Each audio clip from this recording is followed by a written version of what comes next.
And hello, Orville Nation. Hello, everybody. Whoa, my lights are, I thought they were better. Okay. Hello, Galinda. Hello, Tracy.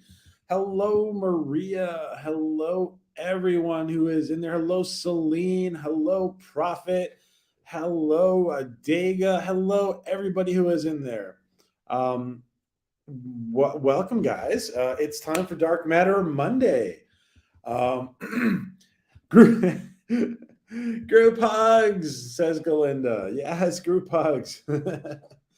All right. So we're here. Yeah, we're here for a Dark Matter Monday. We're here for the raffle. We're here to have fun. We're here for a lot of stuff. And we're here for PJ to get rid of the rust from not streaming in like I don't know how many months. So thank you all for joining us. Let's see. One second. Just check one thing. Okay. Yeah, we're doing episode 2 of season 1. We're going to be doing a commentary on the replay on that. And but before, guys, I'm just gonna let the let's see. Just see 1 second here. I am going to replay our intro, and I want to show, I want you guys to see, some footage of the suit that we are raffling from Melissa. And I want people who are less familiar with the Raza to see, because we have a very cool Raza model that is being raffled off as well. So I'm going to be, I just put that up here while let's see.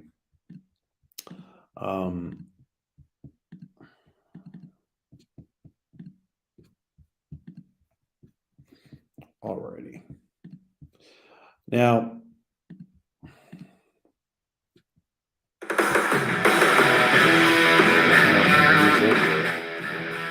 so,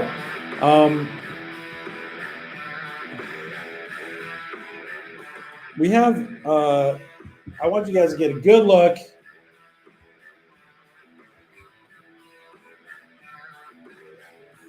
I'm going to let it run and I'll put it back. But the prison suits are the one thing that we're going to be raffling off. We're going to be raffling off, of course, Melissa's prison suit. And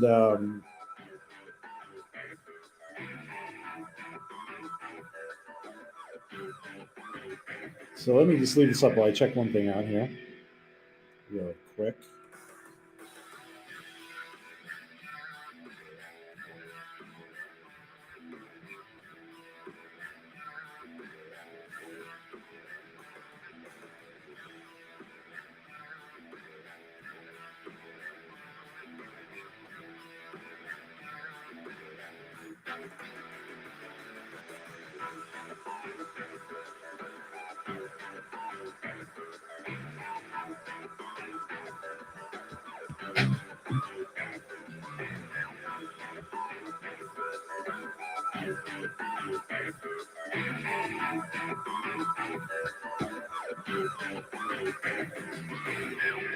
Alrighty.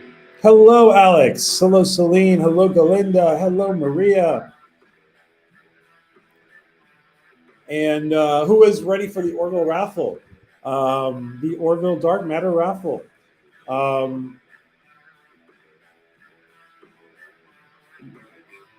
Let me make sure that the information is again in the description of the channel. Just make sure I put it in there. Yep. Don't forget, guys, to go to that link and don't forget to put your name and the word raffle right after your name. It will accept it. Some people have, 2 names or 2 surnames, so it will accept that you stick in raffle. Alrighty, guys. Let me just leave up the image of Melissa up here in the suit. And let's see. So, who is ready for? Oh man, I am so ready for. I am so ready for. Let me just wait a second. I am so ready for. I don't know why there's the yellow dots on her face. I'm not sure. All right, so ready for more dark matter. So ready for more dark matter.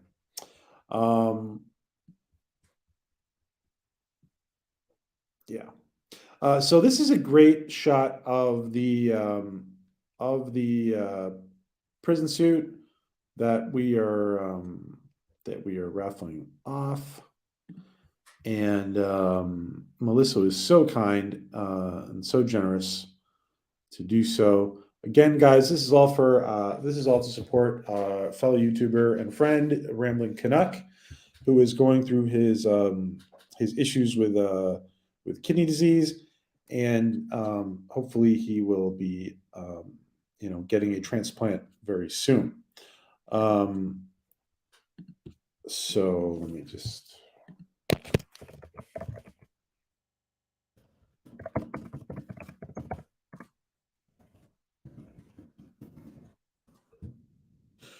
All righty.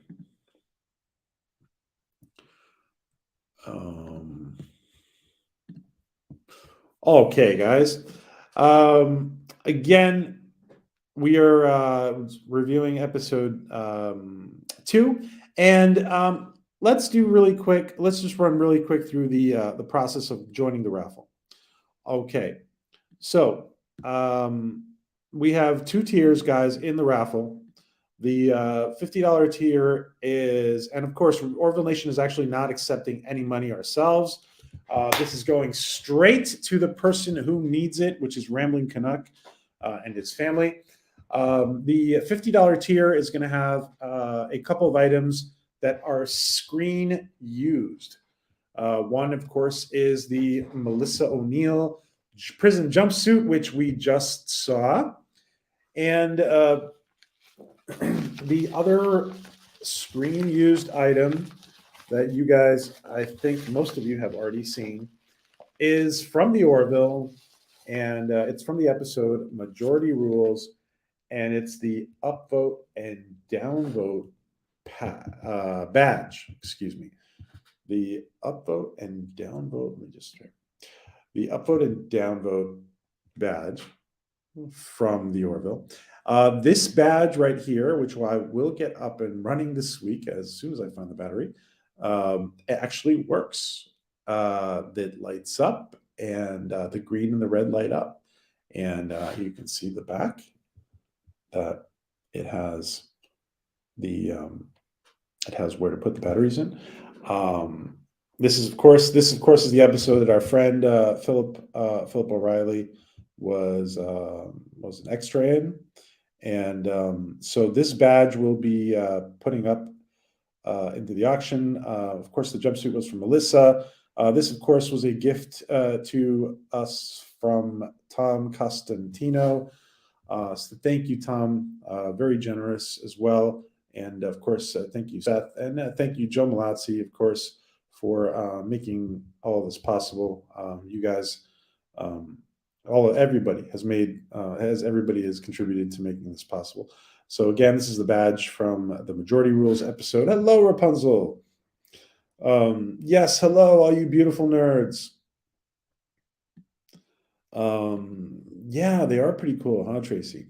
So guys, don't forget to remember you actually have to participate in the raffle in order to win.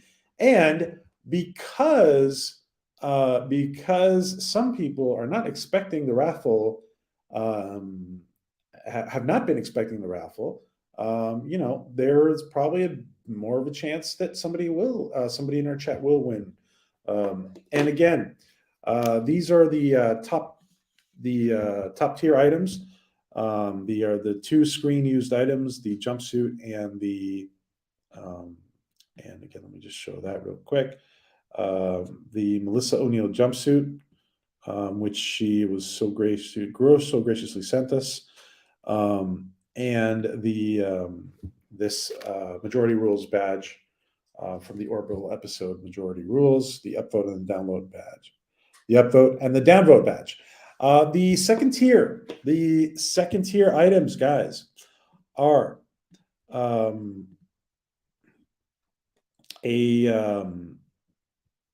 I'm going to be putting up a picture of that later. It's the needle point of the Raza crew that was hanging up in Joe Malazzi's production office, and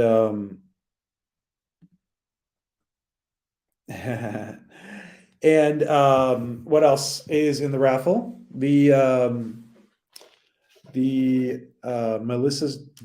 Melissa's very own dark matter backpack, which she donated, and I will be putting up a picture of that as well. And of course, guys, a very talented and very generous artist in the community also donated the only available, I repeat, the only available model of the Raza. This, of course, is made of a, let me put the picture up. There you go. This, of course, is made of a high quality resin. It has been 3D printed, and those 4 engines rotate just like on the Raza. It comes with its own stand, and you will see that on the stand it says dark matter. Very, very cool, very nice. Quality stuff.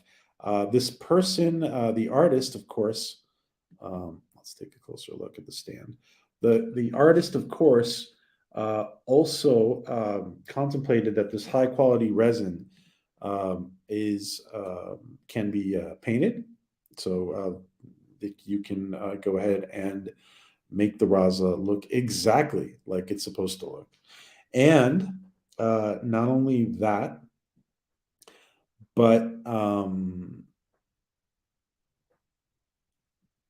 let's see. Not only can it be painted, but the durability, it's high quality. It's a high quality resin. Guys, the only available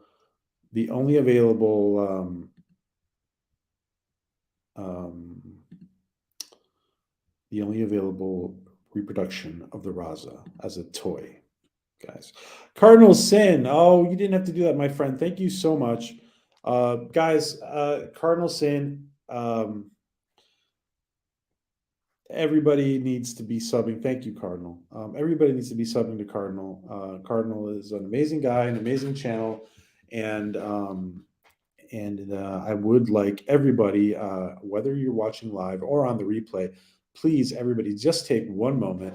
Let's all take one moment and sub to Cardinal Sin if you are not.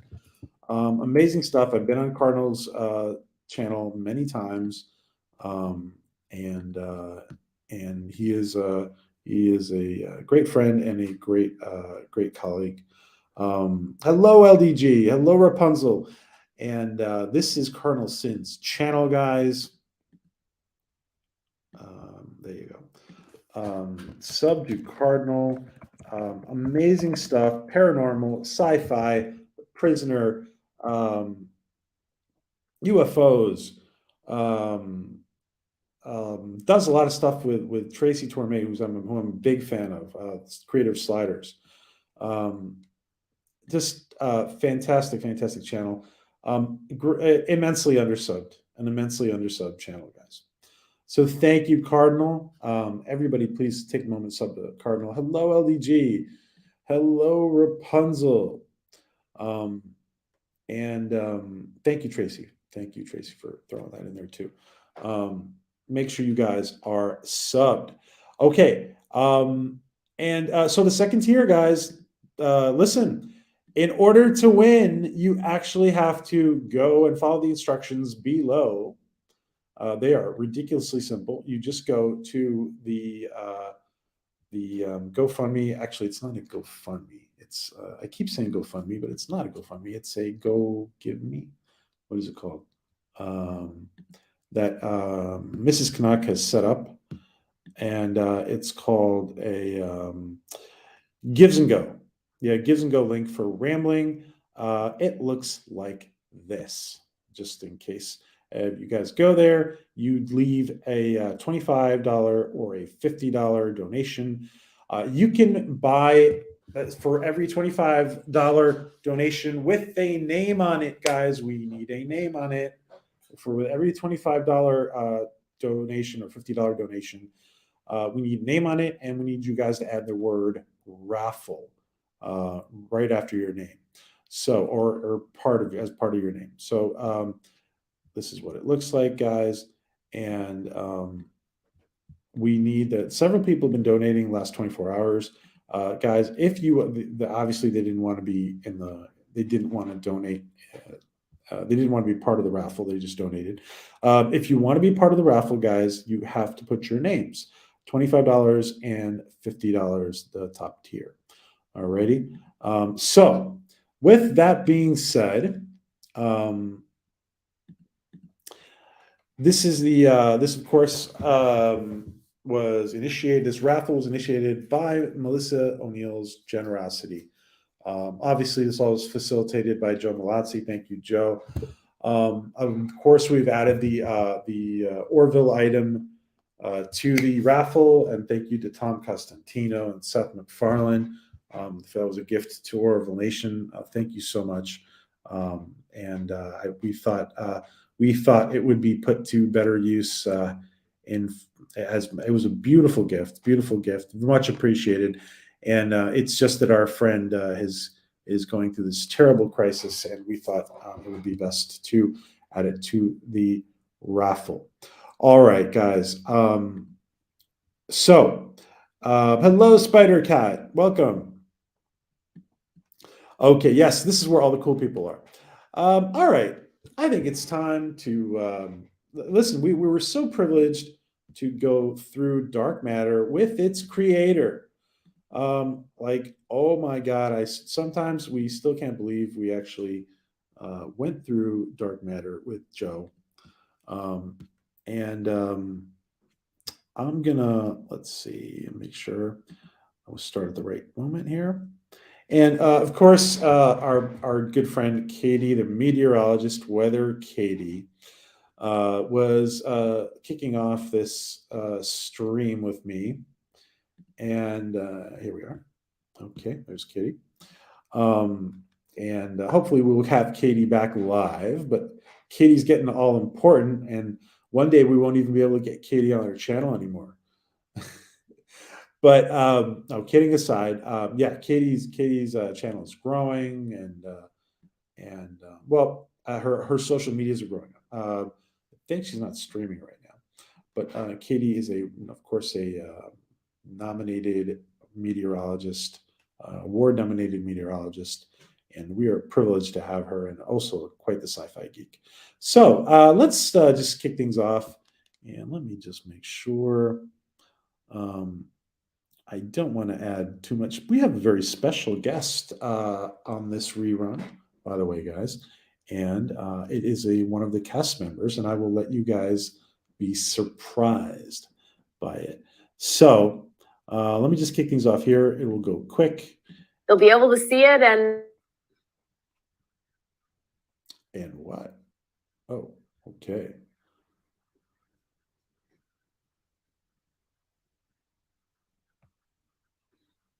Let's see. Okay. And can you hear me okay, Katie? I can hear you okay. Did you hear me okay? Okay. Yeah, it froze for a second, but we're good. Oh, okay. no. Great. And I'm gonna bring in Dr. Adega Outlaw. You guys all know him as the doctor and sci-fi author of our community. Hello, Adega, our good friend Adega. Hello. Hello, everybody. And can you tell us really quick the show you guys did today, Adega, with Fortean? Just to let everybody know. We do it every week. I was tied up over the weekend, so we did it today. And it's the weird, bizarre, strange things in the world that we cover about an hour once a week. And we decided into October, we're covering different aspects of Halloween. So that's what we did today. Awesome. And the show is called Strangeness, correct? Right. Okay, great. And we are ready to bring in our two very special guests. First, we want to say thank you again for this amazing opportunity for the man who is presently drinking a cup of Joe as he's in the backstage. And we have a nice warm welcome to Joe Malazzi, guys. Hello. Actually, it's not Joe, it's just water. But It's vodka. Hugs and kisses mug. And yeah, this great opportunity, Joe. Again, thank you for from everybody in the community. I think the reaction has been tremendous. Thank you for this opportunity to go through one of our favorite sci-fi shows with its creator. Really, it's just amazing. My pleasure. And I want to bring in you guys. I want to bring in our special guest tonight, who Joe has convinced somehow to join us. And I want to go ahead and just read some of the other work that this gentleman has been involved with. And I know some of you have seen him on our friend's channel and Simone's channel recently. We're gonna ask Roger to come in one sec. He is involved in the show Coroner, excuse me. And I'm gonna have to ask him. There's an abbreviation to Coroner that I'm not familiar with in his IMDb, and he's been involved in Dark Matter, Continuum, Mad Money, Law and Order, The Rookie, and so much more. The X-Files. We're going to ask Roger about the X-Files. Wow. And his IMDb goes on and on and on. So I want to introduce you guys one of our favorite characters, Six, played by Roger Cross. Welcome, Roger. Hey, hello everyone. How are you? Hello. It's an honor to have you both here. Where are you streaming in from, Roger? If you want to share. I'm from Toronto because that's where we filmed Coroner. So I'm in this, luxury. What do you call it? Furnished rental here in Toronto. Nothing but the best. Now, is Coroner, is it abbreviated CORN, the show? Is that correct? No, Or did I misread that? you misread it because Corn is a horror movie that I actually filmed. That's going to be coming up later on. So Oh, okay. that's That a makes a lot. horror movie that will be. I have no clue when they're going to release that. That was shot and now they're editing it and blah blah blah blah blah. They're doing something. But yes. Gotcha. Okay, well, I'm gonna put the link into Roger's IMDb in case you guys want to check it out. And since we're starting talking about his IMDb, and I think, okay, there we go. Yeah, wait, I think somebody might have a mic that's loose and hitting on something. No. Okay. I think we're going to ask, since we're talking about Roger's IMDb, I wanted to ask Roger, first of all, before we get started. It's interesting because on his IMDb, and I think fans might be really curious about this. On your IMDb, it says you play yourself on Dark Matter, Roger. How can this be? I hate to correct you again, but that's After Dark, which is the talk show. Oh, About Dark Matter. Good catch. We have this After Dark, which was done in conjunction with it. So after each episode, they do After Dark, do these interviews with us, and so that's what that is all about. But or maybe maybe I'm Six in real life, or whoever he is. Maybe that's just me, and I'm just conning everyone. So Joe wrote the story about my real life and put it in and just called it Dark Matter. I am such a huge fan. That shows you how big a fan I am. If that's the case, why the heck did you come back to 2020? Because I wanted. Yeah, there's a reason why Joe knows how to write with the time travel. and Trump and all that. Yeah. I needed to watch this debacle and watch this crazy show. He's come back to save us. Well, you're absolutely right. And YouTubers, you can never do enough prep. There's always something that will go wrong. You're absolutely right. I'm taking a better look at it, and you're absolutely right. But there is one thing that I saw that got me on this train of thought, Roger, which is this.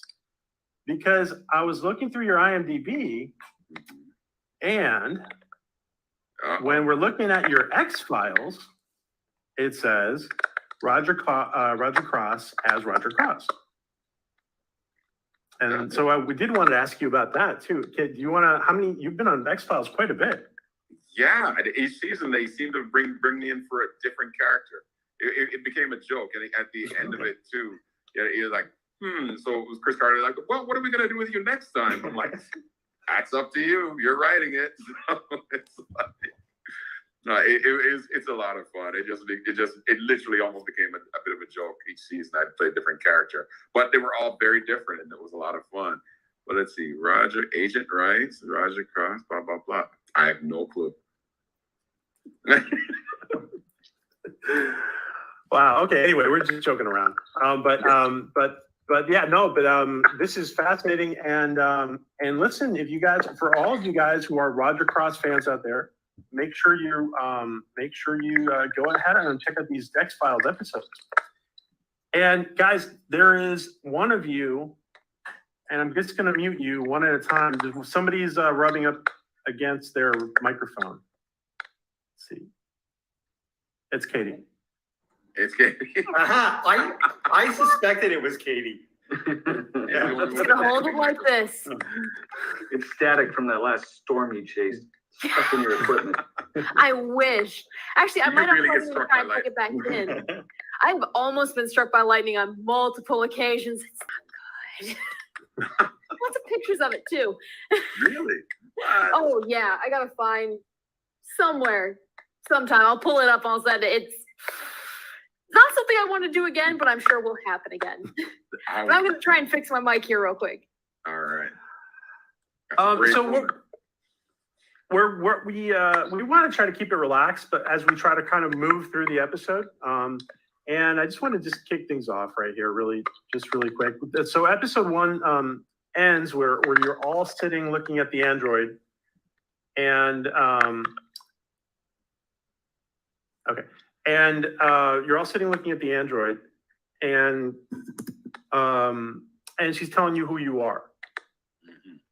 And are you guys still hearing the? Yep, I am. Yeah. Yep. Yeah. It's not me. Not me. All right. Let's see.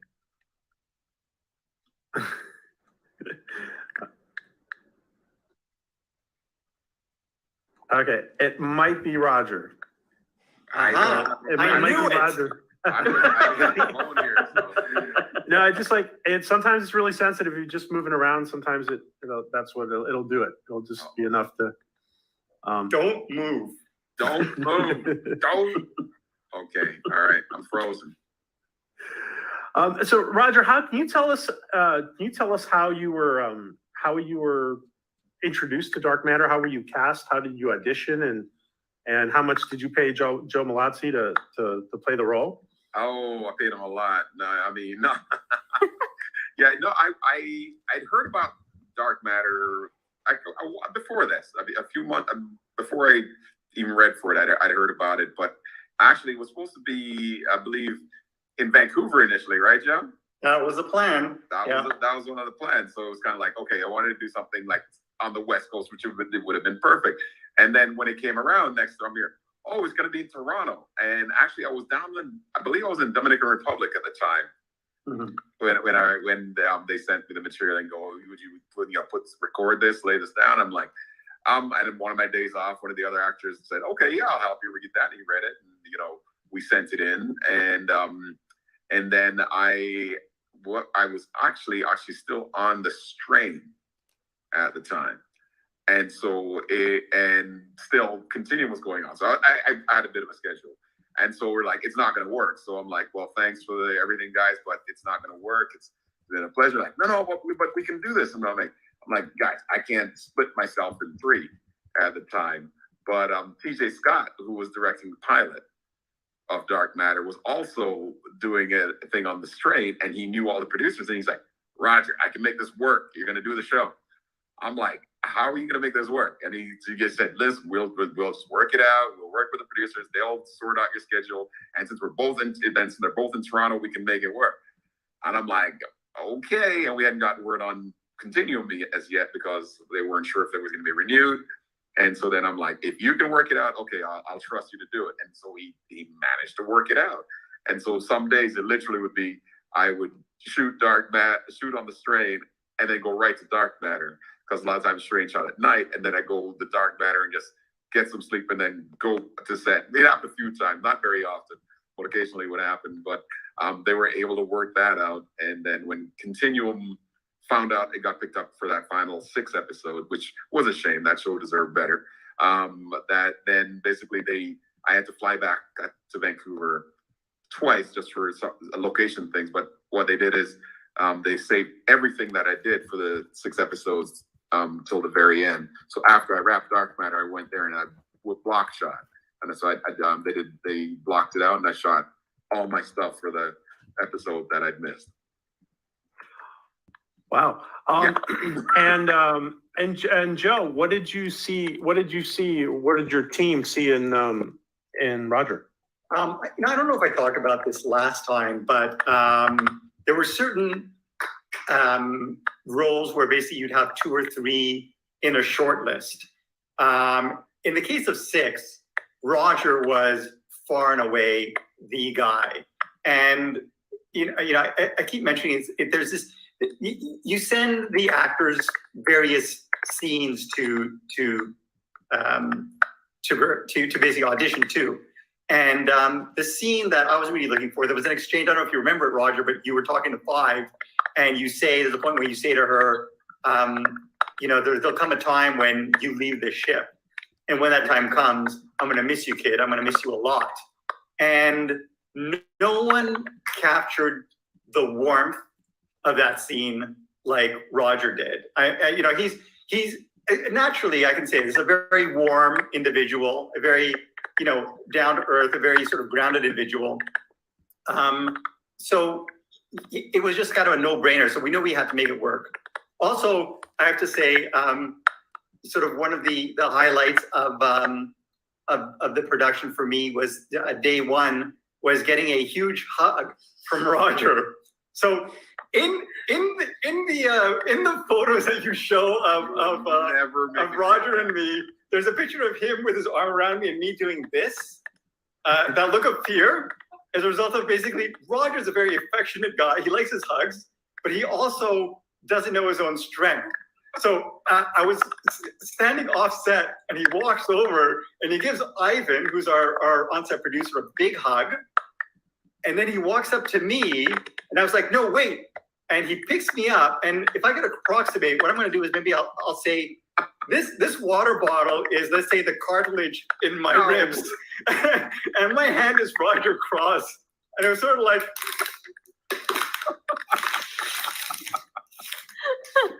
so I was, after that, whenever Roger came over, I was like, what he's failing to tell you is that he was already injured.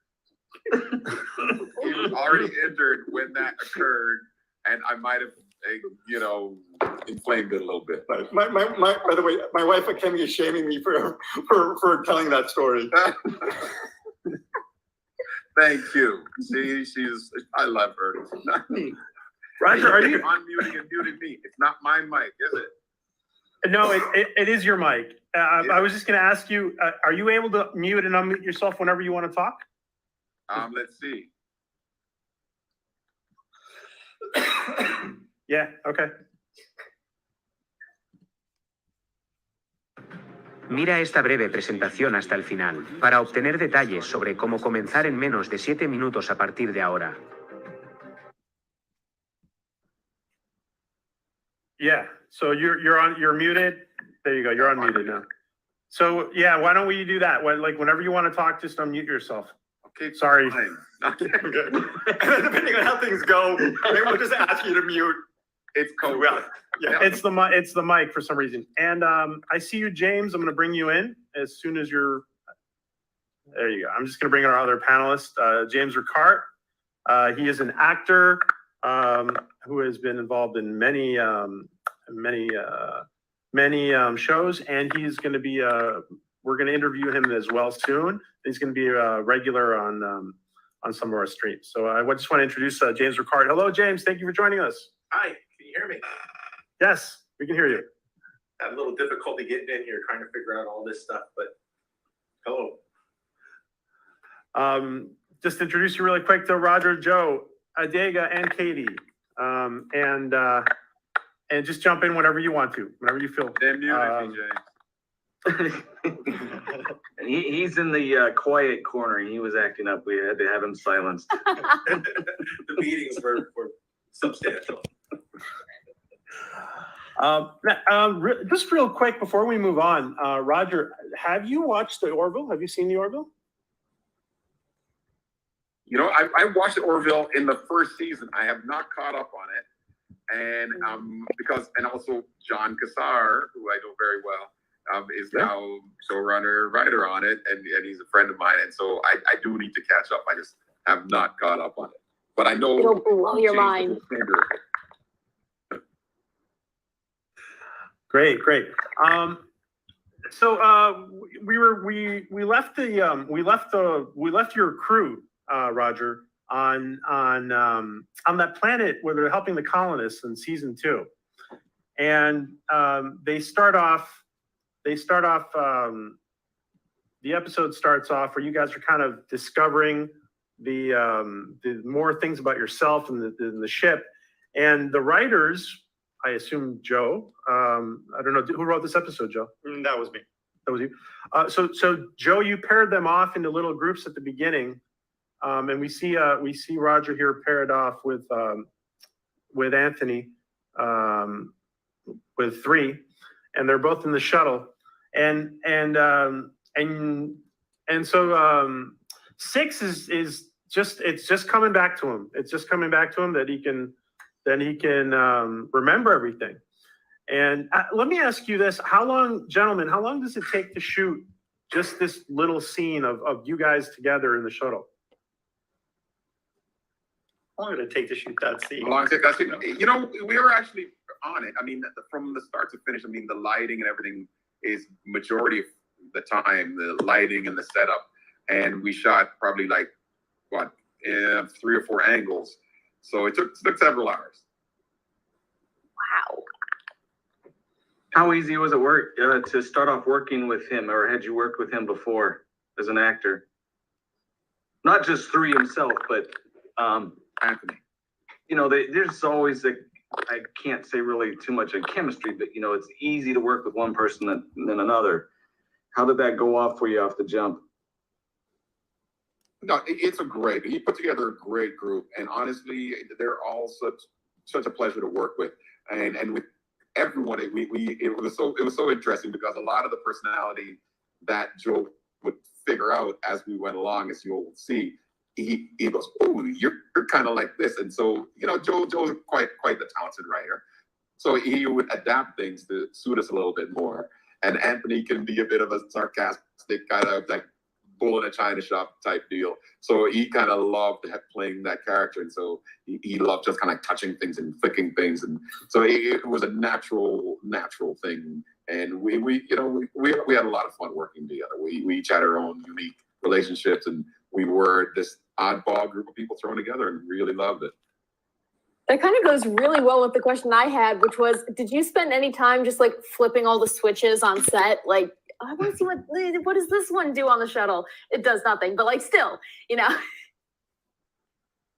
Well, that scene there, it looked like you got dad in the one seat, and then you got the little kid next to him who's 4 years old trying to drive the car because he's so small compared to you.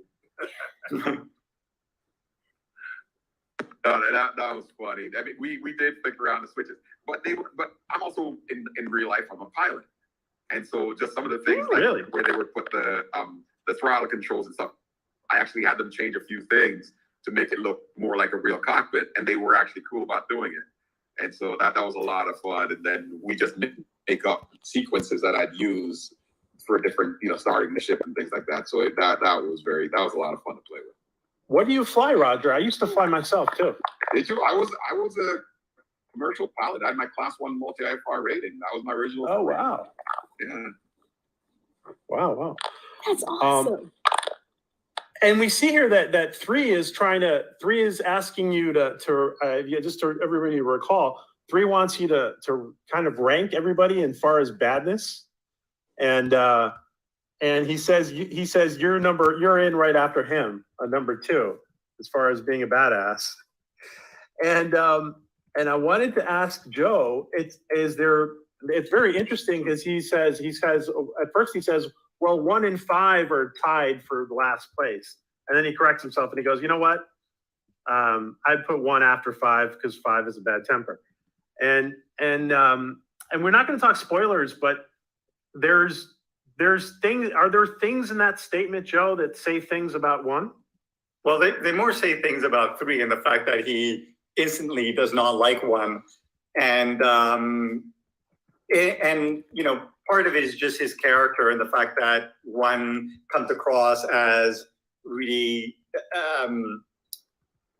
kind of a annoyingly good individual, where sort of 6 is more grounded and he's firm and logical, but obviously has a big heart. 1 is kind of annoying. And as I said, it says something about 3, but it also says hints at something more, that basically almost subconsciously you get the sense that 1 who is supposed to be this badass is clearly not. And you pose the question, why? Interesting. I'm going to try and fix this microphone thing. 1 sec, guys. All right, I'll be back. Sure. All right. Joe, I was wondering, since they all would have their memories gone, are there personalities, their base personalities from before being wiped out? Are those still in existence and they're just going to discover themselves? I once knew a girl who was in a car accident and she lost her memory entirely. And she couldn't even remember who her parents were or anything. But she was such a sweet person. And she told me that the psychologist that she had to go to said that was her base personality. And that everything that she had been, all her memories, which memories are who we all actually are, were gone. So she had to recreate everything. She couldn't remember anything, but she was still a sweet person. I thought there was going to be a plot twist there where she turned into a murderer, and that could write its own series by itself. But that's very interesting, James, because in my mind, I thought they do have their personality templates to a certain point, and it's almost later in the series, one of the characters starts talking about muscle memory and the fact that he knows how to use a gun, and it's the character of 1 in the first episode talks about the fact, well, our memories obviously haven't been totally wiped, or else I wouldn't be able to speak to you. I couldn't communicate with you. I wouldn't know what a ship was, what a pod was. So there is some sort of a baseline understanding, and I think with it comes the very basic building blocks of your personality. But I find it very interesting that you actually knew someone who, in essence, proved that. Yeah, she could, she didn't instantly have a new language that popped up or anything. She was perfectly intelligent. She knew things, but she had no prior knowledge of anything or anybody. I asked her if she had ever been to Disneyland when she was a child. She said her parents said so. She had pictures, photo albums, but she couldn't remember any of it. And it was just, I found it intriguing and sort of frightening at the same time that, who are we without our memories? Yeah. All right. I switched phones. Did that work better? Yeah, you fixed better. It. Thanks, Roger. Okay. All right. Let me just really quickly say that thank you, Ensign Ricky, for your super chat earlier, and he was really stoked that Roger and Joe are both here. And Zoe Palmer is in a TV series in Canada called Jan. Zoe plays Jan Arden's sister. I can download it on Canadian iTunes, US iTunes. I don't know. If anybody knows this, help John in the chat. If anybody knows the answer to this, anybody on the panel know the answer? I think you can download it on Canadian iTunes. Pretty sure. Yeah, he said that, but he's not sure about the US one, is what it says, I think. Oh, okay. I don't know about the US then. Yeah. Get a VPN. Yeah, there you go. That's how I've been watching Doctor Who. So Is that legal? All right. everything's legal in South Dakota. Okay. South Dakota. I'm gonna Pirates punch sail the myself. high seas. Sailing the high seas. No, she doesn't. She's just joking around. I'm too much of a goody goody. I had a question for you, Joseph. I have heard it said and seen in some instances where when there's higher drama, like this one does, because there's a whole battle that goes on, that sometimes before and after a writer will add comedy to kind of take some of the stress off. And I noticed the second episode, like we were just on the ship, there was a lot of comedy. There was a droid where she says, "But I can smell that." You know, the little bits of comedy. Was that intentional, or was that just you releasing more personalities out? No, it's really both. I mean, good dialogue obviously conveys personality. And I think we discussed in the last episode that I've always been a big fan of humor that, that goes a long way towards allowing audiences to connect with characters. So one of the things that was actually very important to me in casting was to ensure that all of the actors could do humor. And even though they're very funny in very different ways, Roger is funny in a different way that Anthony is funny, is a different way that Melissa is funny. So humor is really important. I also find that those moments of lightness, by contrast, make those darker moments all that much darker. True. Roger, how is your character funny? Or how are you funny with your character? Because he takes himself too seriously at times. I think that's what it is. He takes himself so seriously at times, and then I think he's also very subtle about it. So if he does make a joke, sometimes people don't quite get it because he's not supposed to make these jokes because he's too serious. So I think that's more Six's style. Yeah, Six's style is definitely more sort of a subtle humor, and he's often he's kind of reacting or critiquing the other crew members, usually three, but doing it with like a look or like an Exactly. Yeah, so but that was great. You also let us play a little bit, which was a lot of fun. By the way, guys, let me just remind everybody how much we all like when you first start watching Dark Matter. When you first start watching Dark Matter, the first season, like 3, is just so abrasive. A lot of people don't like him. Katie hated him. Katie hated 3.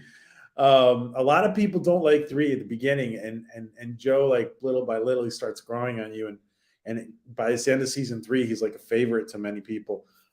Just a amazing transformation for 3, and also like there's a whole development of the relationship because of what happens down the road between 3 and 6, for example. But anyway, I don't want to spoil anything, so let me just shut up for now. Let's listen. Go back to you, Roger. Sorry. Yeah, you guys let us play, so if we got out of control, then you guys go whoa, but you guys let us play, so that was a lot of fun.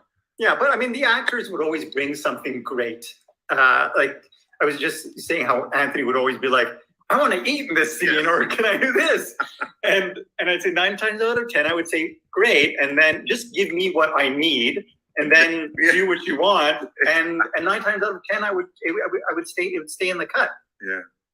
Can you name, Roger, one moment that you recall that you really felt grateful that you were able to ad lib and it was included in the final cut? One of the funnier moments was as a joke in that in the later episodes where I'm riding that bicycle that was a little too small for me.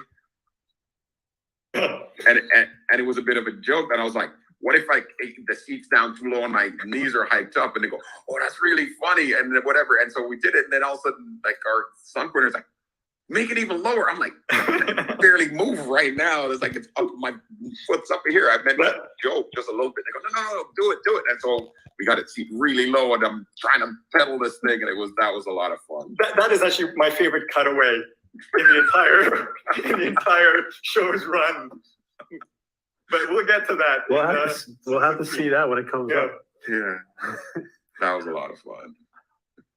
We see here that the Joe has been breaking off the characters into little groups, and I skipped it, but we saw 5 briefly with the android and talking about how she wanted to fit in, and we see 2 and 1 here having a moment where she kind of reasserts her leadership.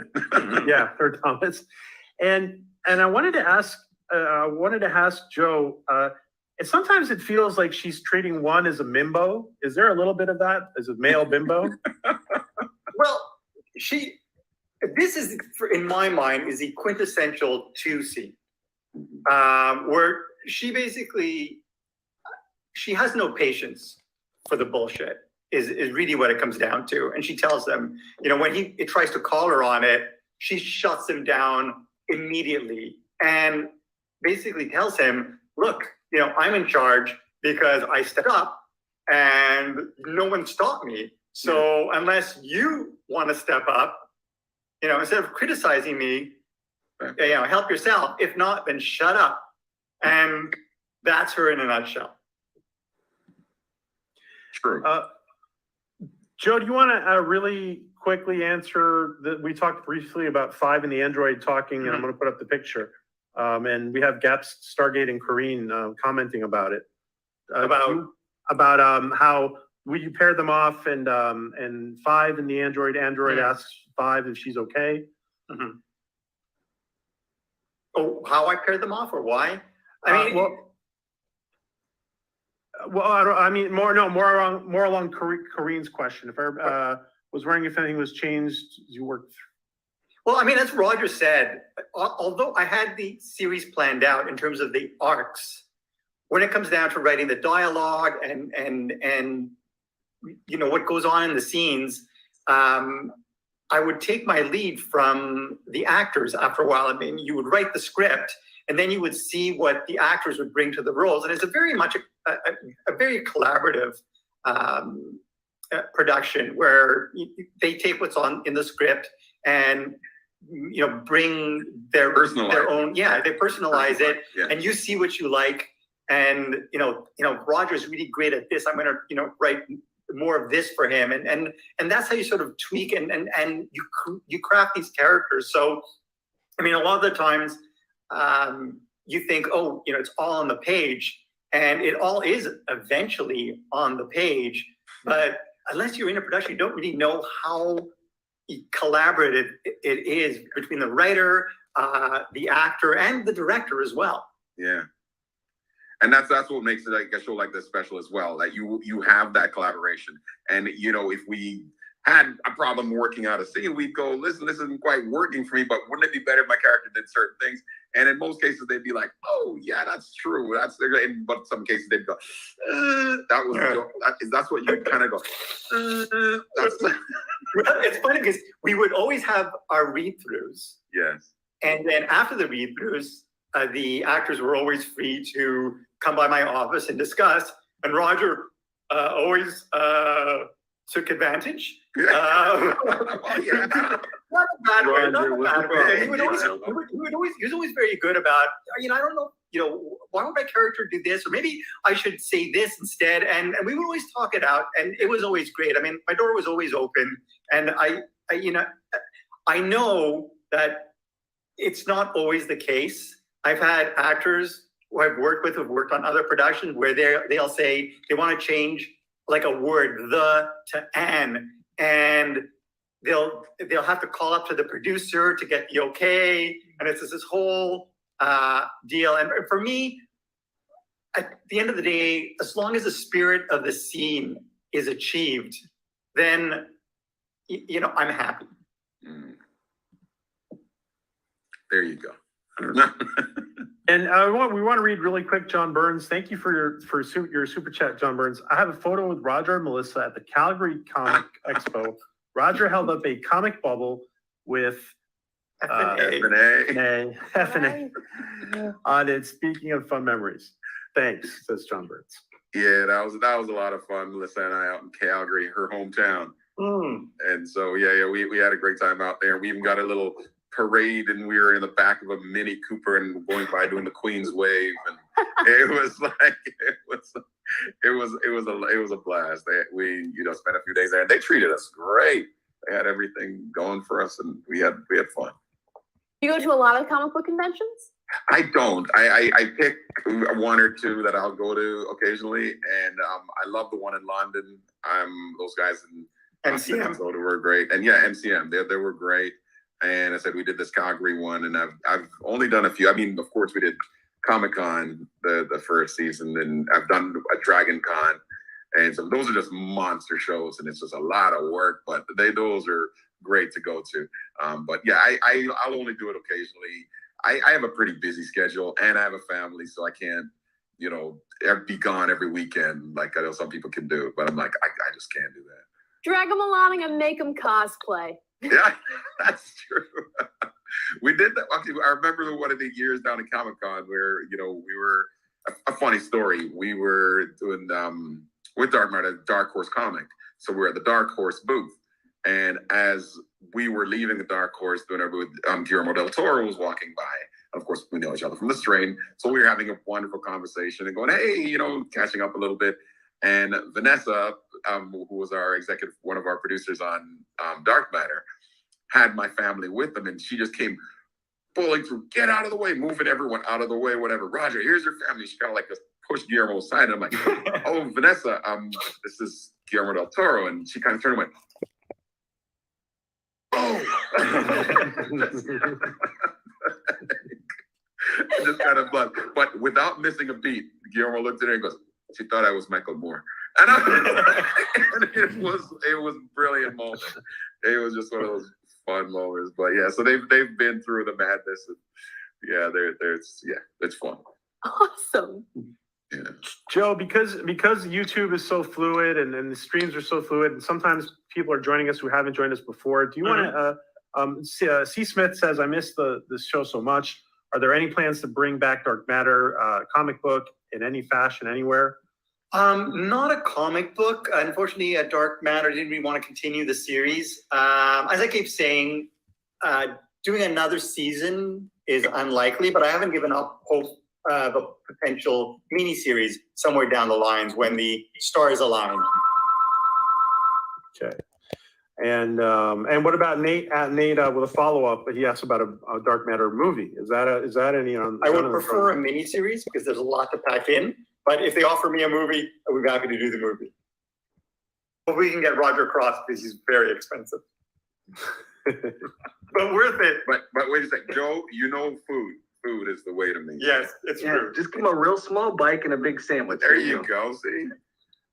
No, Kenny, she's a great cook. I mean, she even made like some Jamaican food for me before. That was delicious. Oh. I remember that. You said that. Yeah, you remember that. And Corrine asks, Roger, are you up for a fan film? And what is the policy of including a standing actor in a fan film, Joe? It really depends on the production. I just think that you'll be hard pressed. If the conventions can't get Roger Cross, I think the fan film would be very hard pressed to land him. He's always like going from one production to the next production to the next production.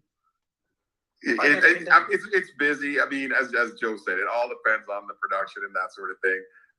But yeah, if Joe tells me something is great, I would trust Joe on it and go then things like that. So we see here that 4, and I love when writers do this because we're learning about 4's personality, and he's describing how swords are better for close combat than guns. And we're going to see that he proves this later on in the episode. Is there anything you want to say about this scene, Joe? No, this is like you said, it essentially foreshadows a scene that happens later on that, I have to say this, in reviewing the episodes, it's always tough because you're always like, this could have been, I should have done this, or I wish we had more time with this. So there are always those moments. And one of those moments is the decapitation scene that so much preparation went into it. In the end, it didn't turn out the way I had envisioned it. Yeah. But in any case. Gotcha. Okay. And actually, we will get to that. Joe has given us some pictures to share about the decapitation. That's not something you hear on an everyday stream, but okay. And they can't show too much gore, so I think that was one of our limitations there too, wasn't it? Yeah, it's weird though, because we had limitations in terms of, I think, cursing. Yeah. Where basically they allowed it, but they were like, you can only say it 5 times in an episode. Yeah. And I think violence as well, although they at the same time, they ran some other shows that were actually incredibly visceral and violent in comparison to ours. So it was strange. I have a question about the android. Sure. I'm thinking she's quite dangerous. The reason I'm thinking this is because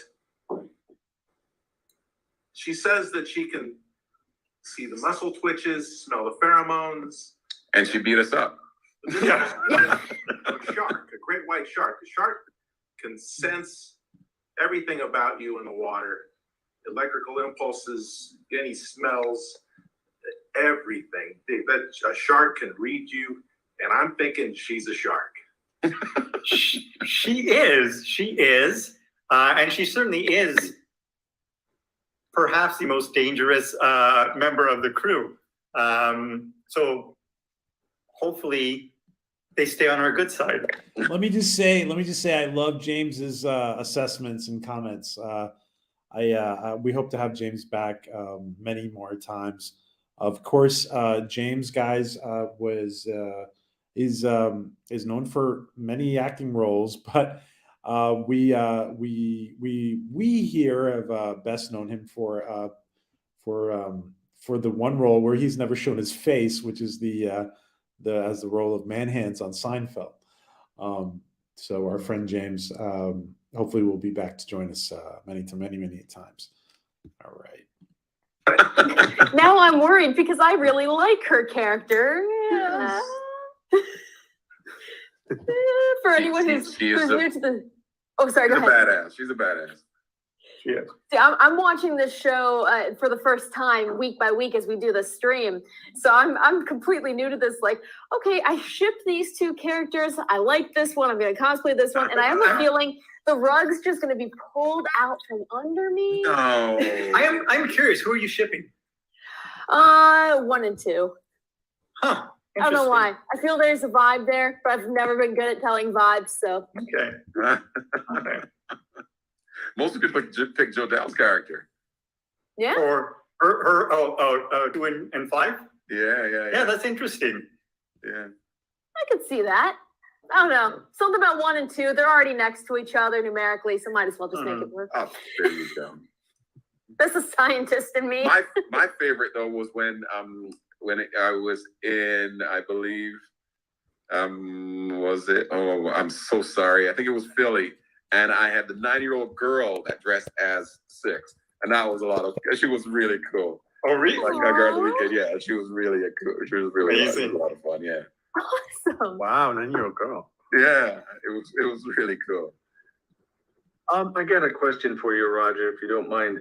There's this scene when there's the whole battle's going on. Everyone's taking on these guys, and you're just standing back watching the whole thing like the layabout. I'm thinking, what the heck? The first couple times I watched them going, the first time, but I knew after that. But it's like, get in there and do something. And then I was wondering what was going through your mind to act that part out, because you were thinking, or at least it came off on screen, instead of just watching it and analyzing, you were actually thinking the character-wise, not you personally, but that I'm up for self-sacrifice to stop all of this. What was going through your head? Because once you brought those lines, I was going, oh yeah, that makes sense. It totally fits the scene. Where before that, we're thinking, why doesn't this guy have a gun? He's just standing there. I'm just trying to pick an actor's brain. Yeah, you know?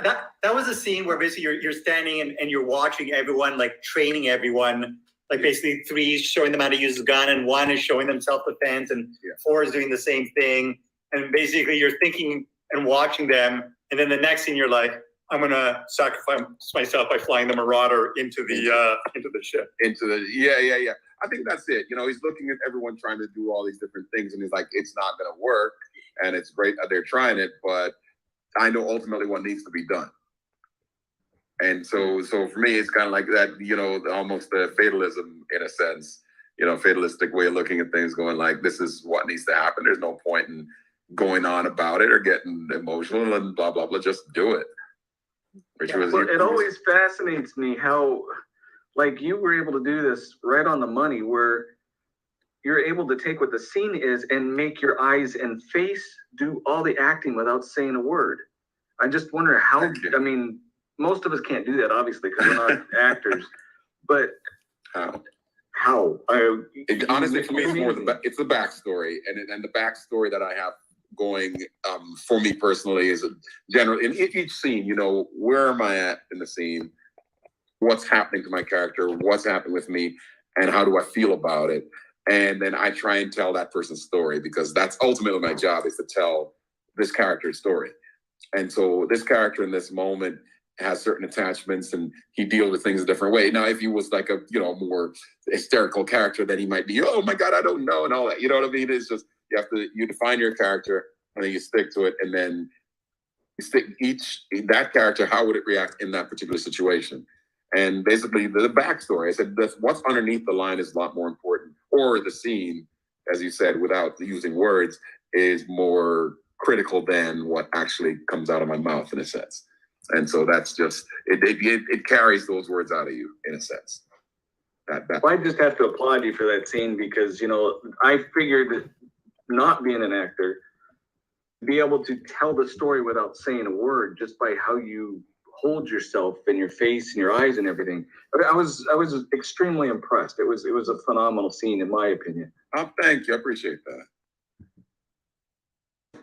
It was all Joe. Maybe I'll just say it's all Joe. Joe wrote it. Said you stoically look. I said, act like this. Yes, there you go.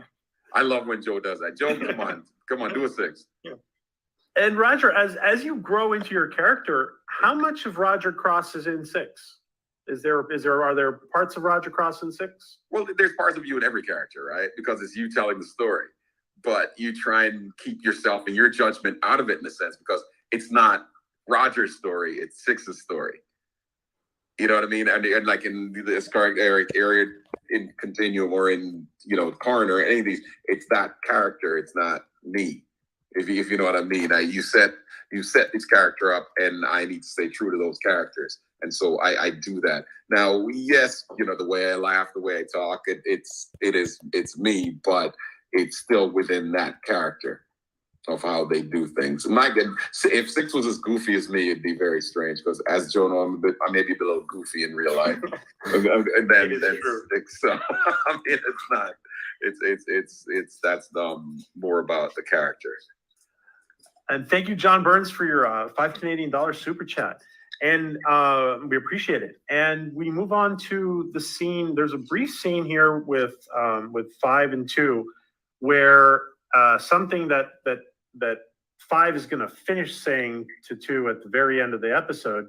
She starts explaining that the memory loss is not an accident. Yeah. And do you want to mention anything about how that revelation, Joe? About the revelation of how they're going to learn that, because right now they're thinking, well, it was a mishap, it was an accident, it was whatever. And is there anything about the way you wanted to reveal that? Yeah, I mean, look, I've always been a big fan of shows with twists, turns, shocks, and surprises, but invariably I find a lot of them just hold on to their answers for way too long. And so I sought to create a show with many questions. And one of the overriding questions for the first season anyways was who wiped their memories. And that becomes kind of the background mystery that drives this first season and ultimately ends up getting answered. Let me just say, guys, that, and just to be clear, guys, we're watching the replay here. Let me just say that Joe said something very important.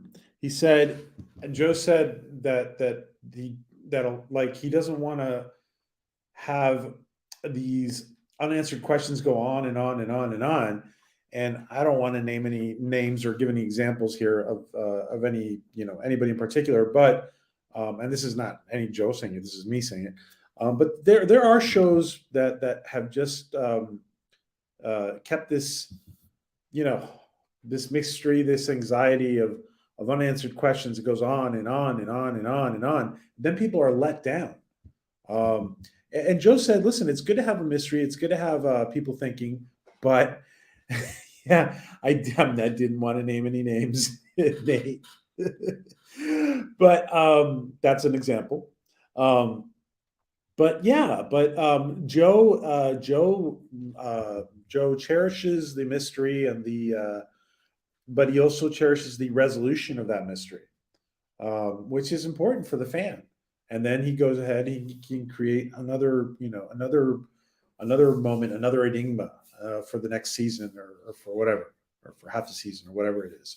So Joe is a guys, bear in mind, Joe is a brilliant writer.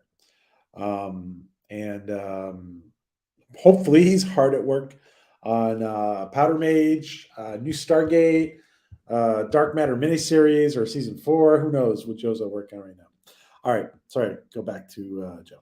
So it's you kind of want to do it in a kind of a subtle way and build, and that's what happens here. She mentions it here, and then they get distracted, and then we come back to it, as you mentioned in episode's end, and 5 puts a finer point on it. Joe's many onion layers. Yes, layers upon layers. Yes. And I do have to point this out to everyone, especially to Joe, that Joe, we had tremendous public, how do I explain it? A very positive response to the idea that if Dark Season, that little post that I did kind of as a hypothetical joke of season 4 and having Joe come on as an evil villain, number 7. Number 7. We had a very positive response to that, Joe. I like that. I could totally see I'm that. gonna put that 3-piece on, and he can come in as one of those corporate leaders, Bubba. I'm very expensive though, so I gotta say, I love this picture of Joe. It's fantastic. Joe with Bubba. Joe in his suit with Bubba. I think we all love this. I think we all love this picture. All right. they could afford me. But anyway, I think the fans love that that you let us share that post, Joe. So thank you. That picture. Yeah, no problem. And we do want to take some more questions today from the chat. So of course, That's it. Someone made a point there. The android's kind of considered 7, so Joe 8. Yes, exactly. Yeah. I can kind of envision it now, like your pod just wasn't discovered when they all woke up and you've just been sleeping through the entire show. Yeah, I like to sleep, so it's perfect. And he's the real badass, and he comes on and kicks all our butts, the android. Of course. Yes.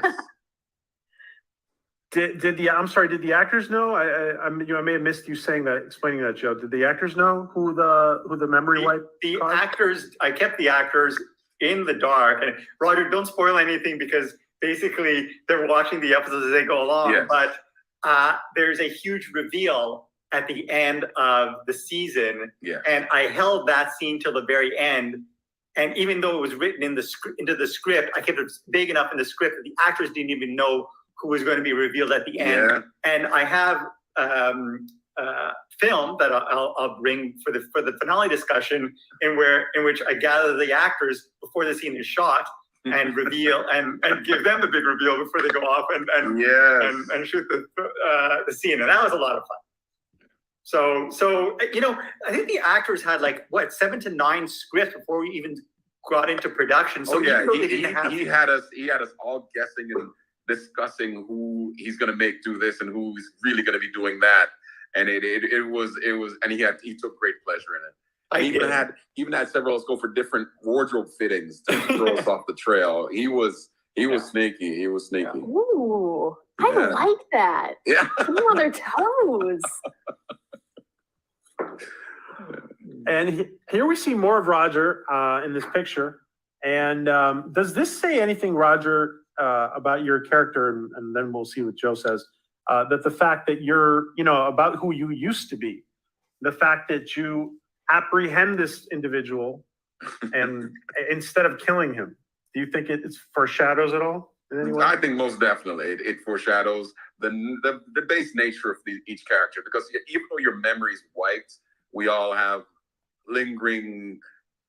Our base character is still there, and so which is why, if you think about it, our initial thought was from all of us was kind of like, oh, we're here to actually help these people. And it's kind of like at the end, no, you're not nice people. You're not here to actually help. So that whatever, I guess, sense memory of self, the memory of self is still there somewhere, base characters. Mm-hmm. And so we can't say too much, because now you're going to give it away, because people haven't watched that yet. No spoilers. No spoilers. Did you want to add anything, Joe? No, I mean, that's exactly it. It's, I knew where the story was headed. So I love the fact that audiences who rewatch the show will be able to pick up on the clues that they may not have been cognizant the first time. Yeah. Guys, everybody in the audience, I know you guys appreciate that. I hope you guys, Joe and Roger, realize how much of a treat this is to go through the episode with you guys like this. Really, it is. Thanks for having us. This was a lot of fun. And as I bring up, I'm still a huge fan of the show. Going through it, I think I said this 5th time, maybe this time, but having both of you on, explaining the experience, I mean, it's almost like going through it for the first time. And I'm not the only one. There's a lot of people in chat. This is a big thrill. It really is. You're making our day. Oh man, happy to be here. I remember this scene, her in her tunnels. Yeah, this was the last scene we shot of season 1. This was a second unit scene. It was like a small scene, and it was directed by our stunt coordinator, John Stead, and we created this labyrinth of tunnels, and it was just an hour or two of Jodelle crawling one way, turning one way, going the other way. And I think we had her, I think she was on a skateboard, so that she could actually crawl easier rather than, that's right. Yeah, so she could slide. Yeah, that's because it was tough sometimes. Yeah. and we see here that 5 is using her time because she's hiding, because the captain of the Ferris Corps has boarded, and she's 2 tells her to hide, and she's using this time to, as we see in the next picture that I'm going to put up, she's using this time to go through Ford's quarters. Mm-hmm. Or now, everyone's quarters. Now, did she? She did, that little snake. You'll find out in episode 3. Oops. Oh, I'm not supposed to. Okay. Sorry. Now, Joe, stop talking. When she goes to Ford's quarters, is it that she is curious because she's sharing some of the memories with her crewmates? Is it curiosity, or is she investigating?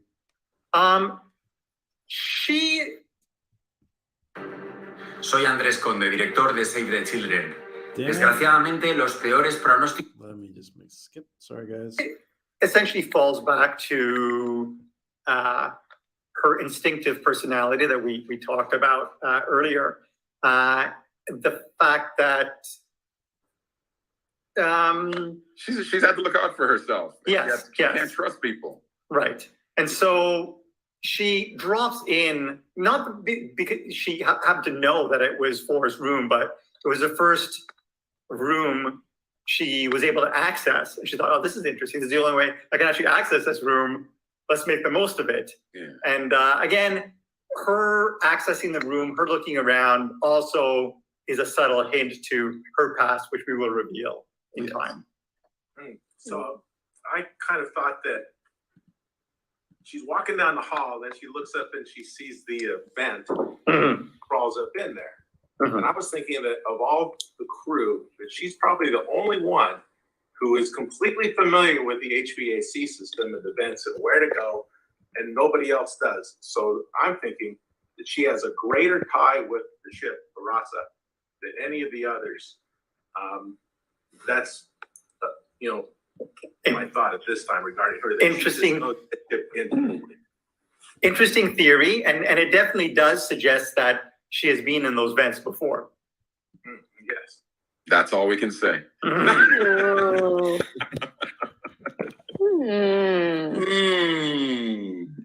The gears are going to be turning, and I think I'm going to have to watch more episodes tonight. I've been trying to keep it to like one a week, to Let me just remind you guys that Katie was watching these during COVID. Katie was watching these week to week, and she was not binging ahead. She was being very, very good. You were being great, Katie. with it. See, It's making it very hard. you're like, no, I hate being in the dark. No. And I do want to point out that before you guys kicked everybody's ass on the surface and you get into the scene, you guys did try diplomacy. Yes. Especially one did try diplomacy with the Ferris Corp. And let me just read this real quick. Although there were 3 seasons of 5, 3 seasons, although there were three seasons of 5. Well, 4 seasons were planned. Oh, okay. Here's I really Commander Truffaut. She's been okay, yeah. So John Burns is a Truffaut fan. Yeah, I'm a Truffaut fan. I thought that Tori Higginson Tori's great. Yeah. is terrific. Yeah. Thank you again, John Burns. Thank you. Thank you for your super chat. And we see here that you guys are on board. And now again, are you the only one on the crew who can fly the shuttle then? Well, I guess instinctually it turned out my character was more the pilot guy because he got in there and he felt very much at home and he knew what everything did. So I guess he was the chief pilot, if you will. But other people I'm sure could fly it. Not 3, of course, because he's just, Not 3, Is yeah. that a puppy? Oh yes, actually, Suji. I just took off her New Orleans Saints jersey. She's Yes, gonna- thanks. because they stink right now. What? Oh my God. I'm sorry. Did I say that out loud? Wow. Wow. My dog is gonna bite you the next time she sees you. Aw. I'm a Seahawks fan, but no. There you go. Mhm. I'm from Michigan, so I have no legs to stand on Oh, when it comes to NFL. Go Lions to the locker room. Totally get rid of the Lions, make them the Kalamazoo Kangaroos. You're going to get way more views. if they're talking about getting rid of Patricia, are they? Are they talking About the what? Getting rid of the coach down in Detroit? Yeah. Every year they Get talk rid of about getting rid of Detroit. somebody. Canada can have it. Oh, Oh, and this is Roger getting captured. Ooh. Now, there's a moment here of irony, Joe, that no good deed goes unpunished because this is the same person you captured. Yeah.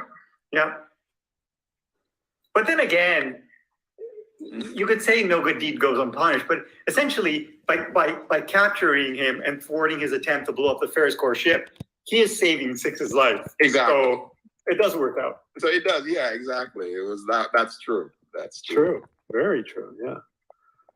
Witty writing, so clever.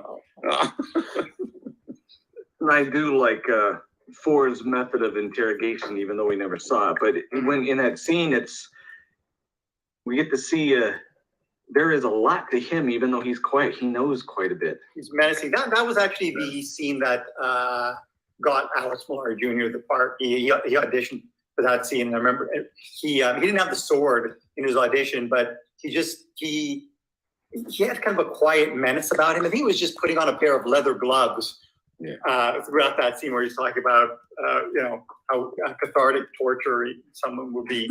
And I just thought that's our form. That's him. That's good. Like a good proctologist. Yeah. You went there. Joe, do you want to tell us real quick a little bit about the special effects on this? Because this was a very cool shot. Because Okay, yeah, that's his gun, Bubba, named after my my old pug, Bubba, and his sidearm was Lulu, named after my French bulldog, Lulu. And this is to be finally getting to the hang of this gun. And our visual effects supervisor, Lauren Bancroft Wilson. I think this first season we were working with Atmosphere in Vancouver. And so, I mean, like any great sci-fi weapon, you want to have some sort of a blast wave. And, you see him showing off. In the end, even though he figures out how to actually operate it, he never really figures out how to fully charge the weapon. So you'll notice that throughout the season, he'll often find himself kind of tapped out. Yeah. Now, Joe, it seemed to me when I was watching this, and maybe I did it really quick, but it seems like the actor is coming down, and then all of a sudden he's moving away because he's got blasted. Yeah. How involved was that process, and how did you guys do it? Obviously a stunt. It was again our amazing stunt coordinator John Stead and a stuntman, and I believe it was a ratchet pull. It was a ratchet pull. Yeah. Yeah. So he's the character is essentially ratcheted back with a wire, and then the wire is removed through the magic of visual effects. So it looks like he's essentially being repulsed. Which is why we have stunt people, because that on the body is not fun. Yeah. Especially if you do it a few times. Ooh. Now, when I watched it, I just kind of thought, being the scientific mind, I was like, that's internal bleeding. Yeah. Like the angle that made. That matters, yes. Dead. He will die. No. Now, Joe, a lot of the things you hear in the chat and online from the fans is that Joe Malazzi did so much with a limited budget. Why not give him Game of Thrones money? Oof. So, Well, yes, why not? I don't Why know. But yeah, I mean, it's really all about efficiencies and being prepared. Like I said, we had like about 9 scripts ready to go. As an experienced producer, I know how to produce on the page, meaning, I'm not going to write 12 different disparate locations and waste money that way. I want to make sure that the money ends up on screen with, visual effects or cool guest stars. So it's really it all comes down to efficiencies. And that just comes down to experience. Well, that's great about you're a producer as well as a writer. Yeah. Just a writer who's just writing, okay, I'm going to write this because I want this. But you realistically, because you produce as well, you say, no, well, we can't do that. Exactly. So you tend to write smaller, let's say, moments and scenes so that you can save up for the bigger scenes or the bigger episodes. It's not to say like the smaller episodes are bad. I mean, the bottle shows tend to be the more character-driven episodes that fans love. So. And we love it too, because you let us do our thing. So. Yeah. And we put up that picture. I've heard it often said that smaller budgets bring out more creativity. Yeah. It's true, because you can't just throw money at it. And you've seen shows where sometimes they just have too much money and it turns out to be a mess because they're no longer, thinking, as he said, being efficient. Mhm. Yeah. No, nobody, nobody's thinking episode 9 here.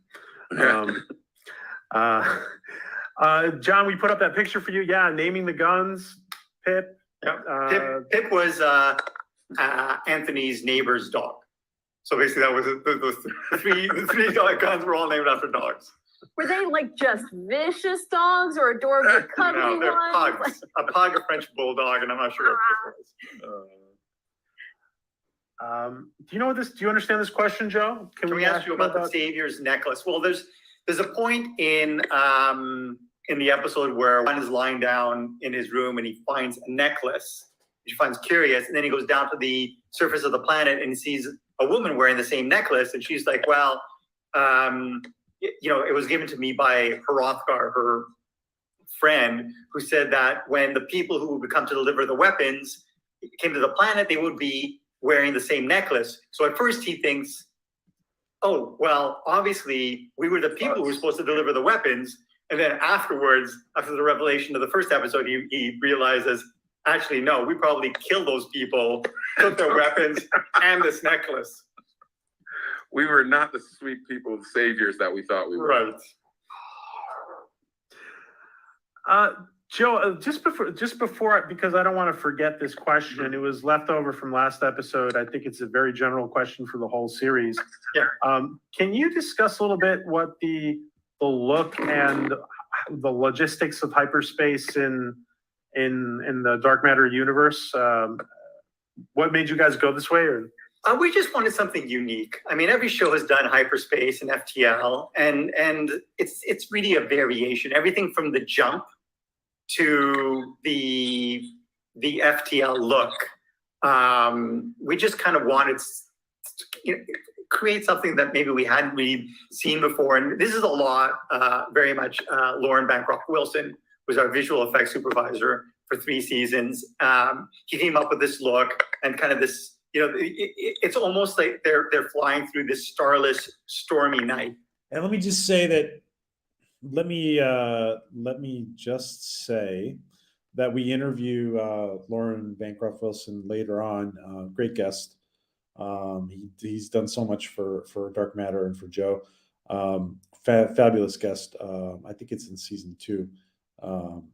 But all right, let's go back to Joe. Sorry, Joe. So there's kind of that suggested violence almost behind it, but at the same time, there's almost something kind of soothing about it as well. And I bet the lightning is something just good that makes off something innate in Katie go, wow. The fact that there's like this lightning in the hyperspace. Anytime that weather shows up in any form, I am there. We know how to get you excited. Oh yeah. You even have like a couple of leaves spinning around in a circle in the back of a shot. I'm there. Ooh, all right.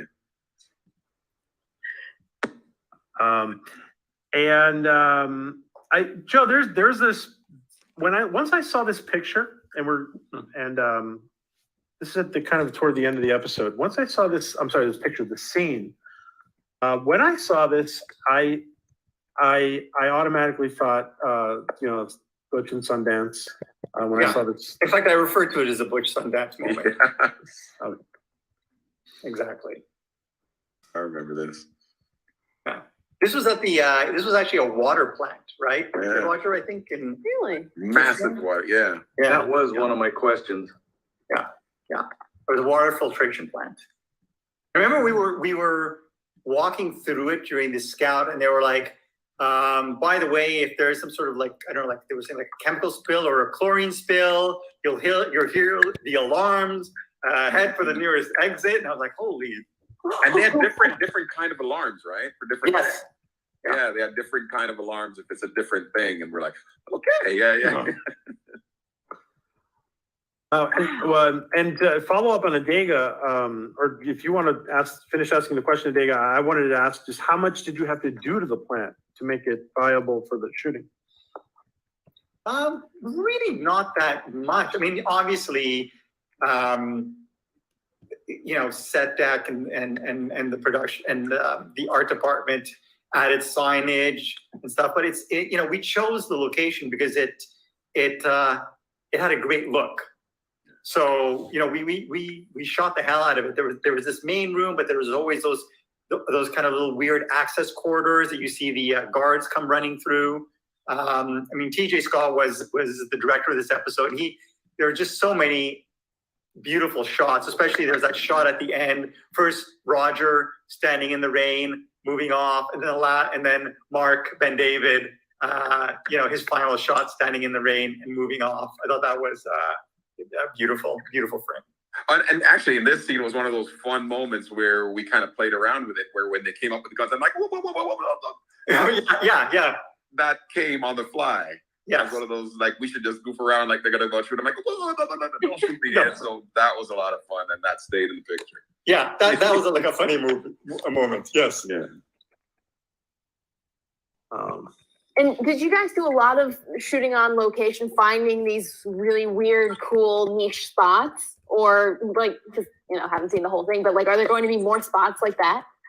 Yeah, we always tried to kind of mix it up. It would be a mix of our standing sets, new sets that were built by our production designer Ian Brock and his team, and occasionally we'd go out and shoot on locations, and that was always a challenge, being able to try to find a place that looked futuristic enough in Hamilton, Ontario. Yeah.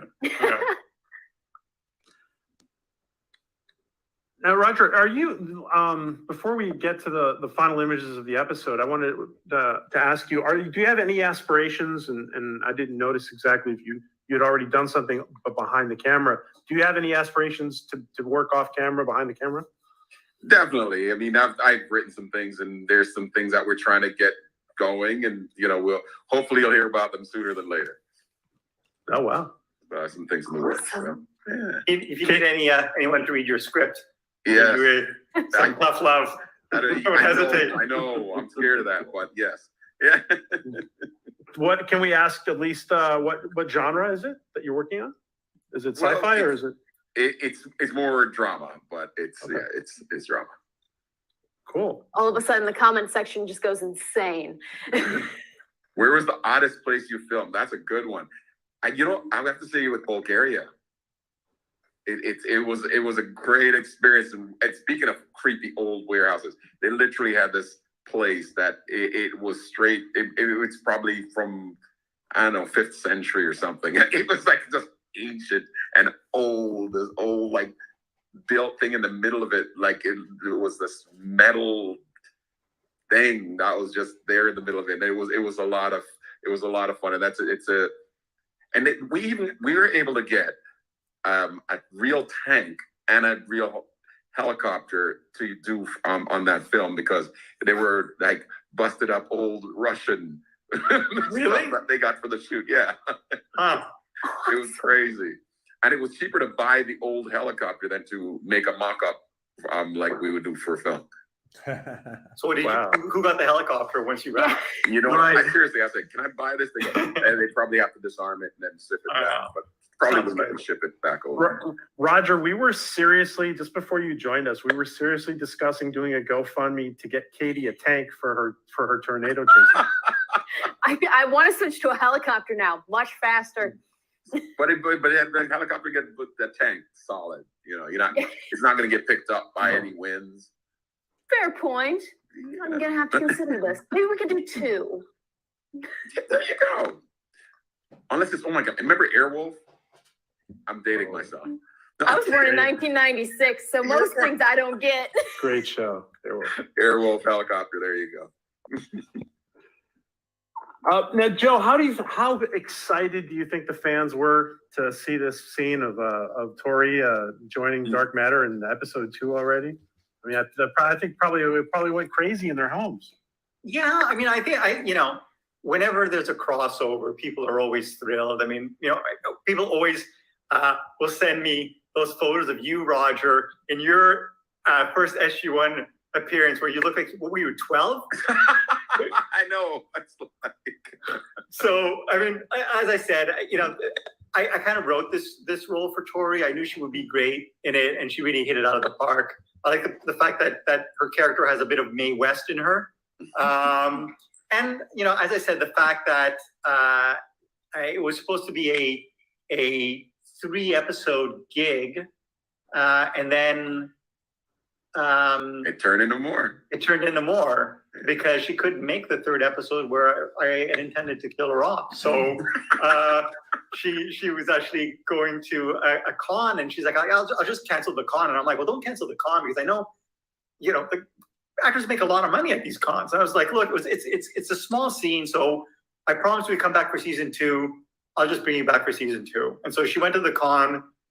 She did 2 episodes, and then because her character lived, she ended up coming back for. She conned you. Yeah, exactly. You fell for it, Joe. She's like, yeah, oh, I can't make it. Oh. So she wouldn't get killed off. Exactly. Again, it's one of those things where I like seeing the depth of actors or actresses, where she seems in Atlantis, she was more of the persuader leader, where here she's like, you want my heel in your face? Or are you going to cooperate, you know? Yeah. Joe, do we see the actor who plays the other captain, the other commander, do we see him at all again in the series? We do not. We do not.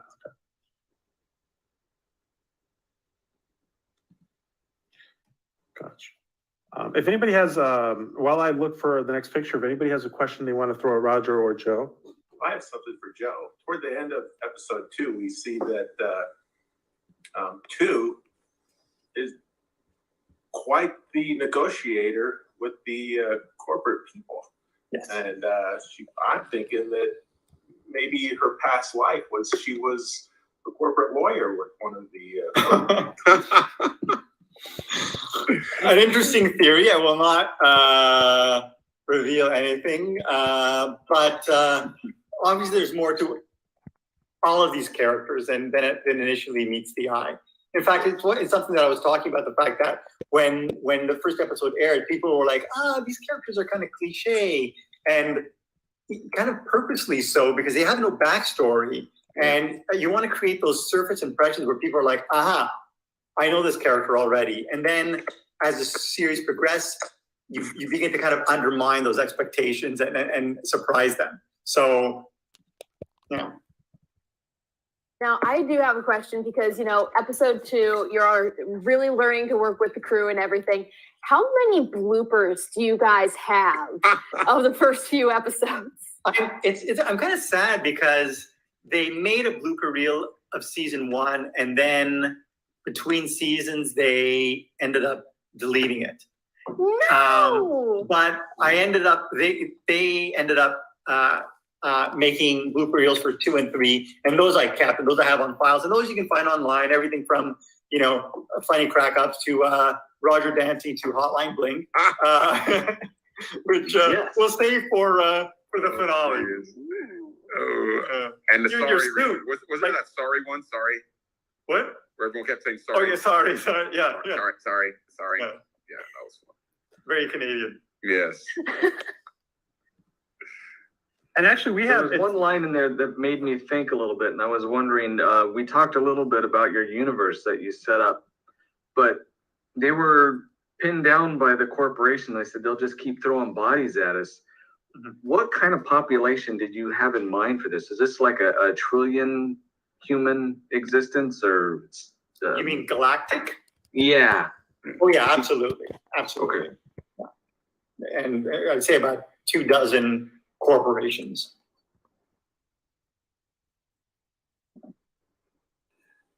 Now, we don't have a bloopers reel, but we do have something that Joe has given us that kind of almost fits that description. Uh-oh. What did you do, Joe? I don't even remember. I have to mute you guys so you guys can hear it. And maybe Roger can tell us after we watch it what he is singing. Oh no. Okay. I'm just muting you guys real quick because it's the only way I can do it right now.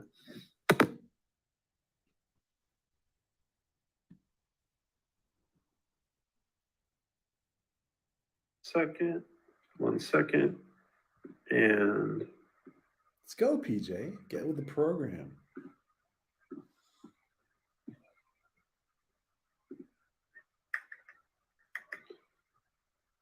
let's see.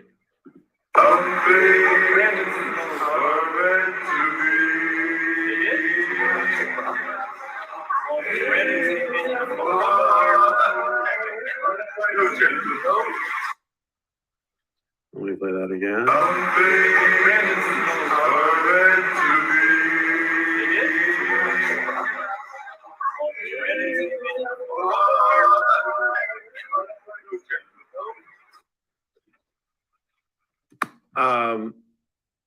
Roger, what are you singing there? Oh my God. I think we were doing like, take my hand, make my whole life too. I'm so in love with you. We were just being goofs. I think we sang, it was very strange. We did seem to do almost karaoke all the time. We'd all join in different weird songs. And this moment they happened to sing I Can't Help But Falling in Love with You for some reason. We were singing that. I don't know why. So we were singing about Bubba and you just all joined in. Yeah, I think what happened is like that was the scene where myself, just the four guys, we were there and we had the gun and we had the pose, and of course TJ was making these beautiful shots, and I think someone might have just said something and said, "Oh yes, I'm so in love with you," and then we just took it and went with it. We tend to do that, and sometimes it's very distracting. And the 80s are going, "Okay, all right, everyone settle down," and we're just singing away and showing them get the reports that these guys sometimes are crazy. We're like, yeah, but we have to have some fun, so we did. Now, Roger, is it true that Joe and the rest of the production staff got really pissed off at you guys and they got rid of your trailers and had you living like this for a while?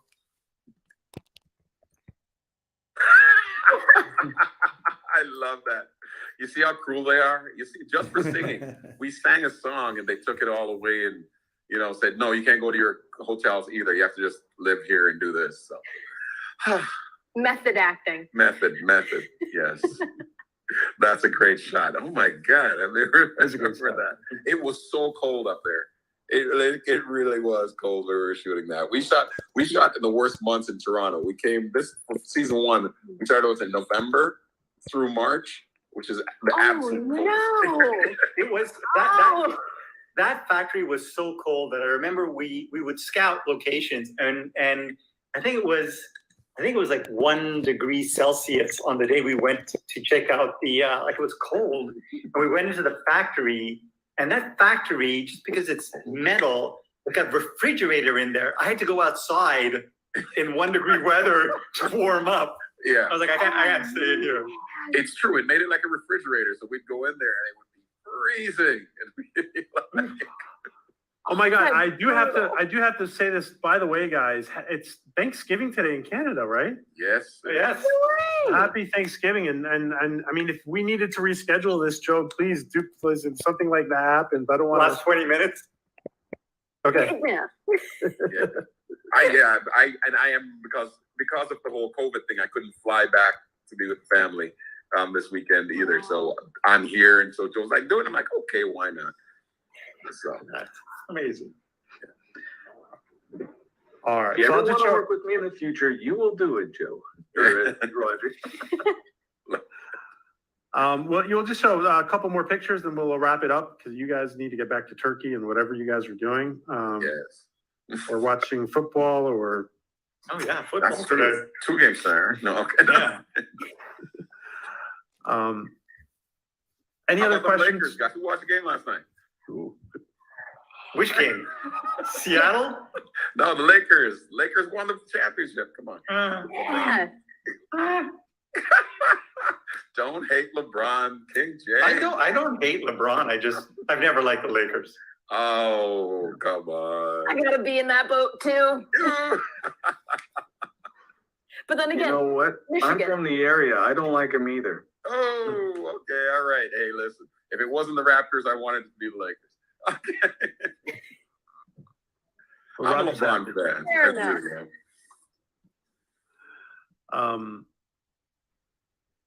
it, Oh yeah, look at that.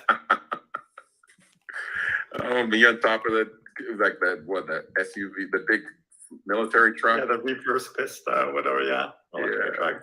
With the two guns. With the two guns. Two-gunning it.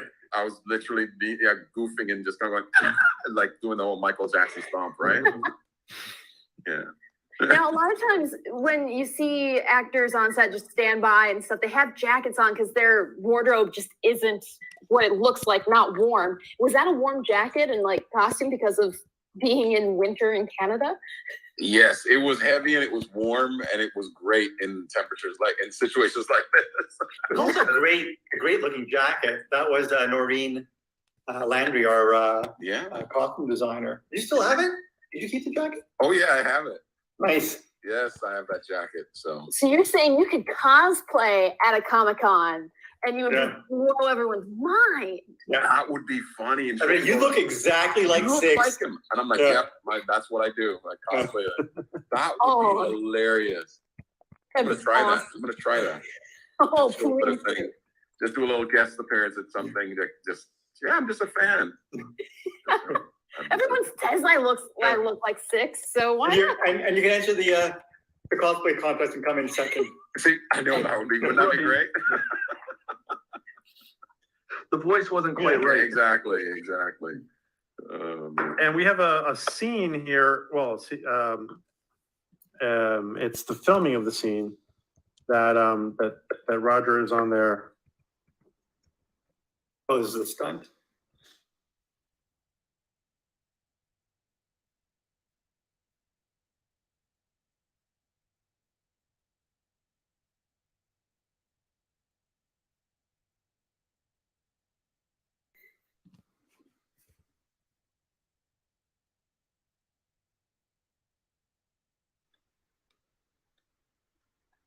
Kind of hard to tell what's going on, but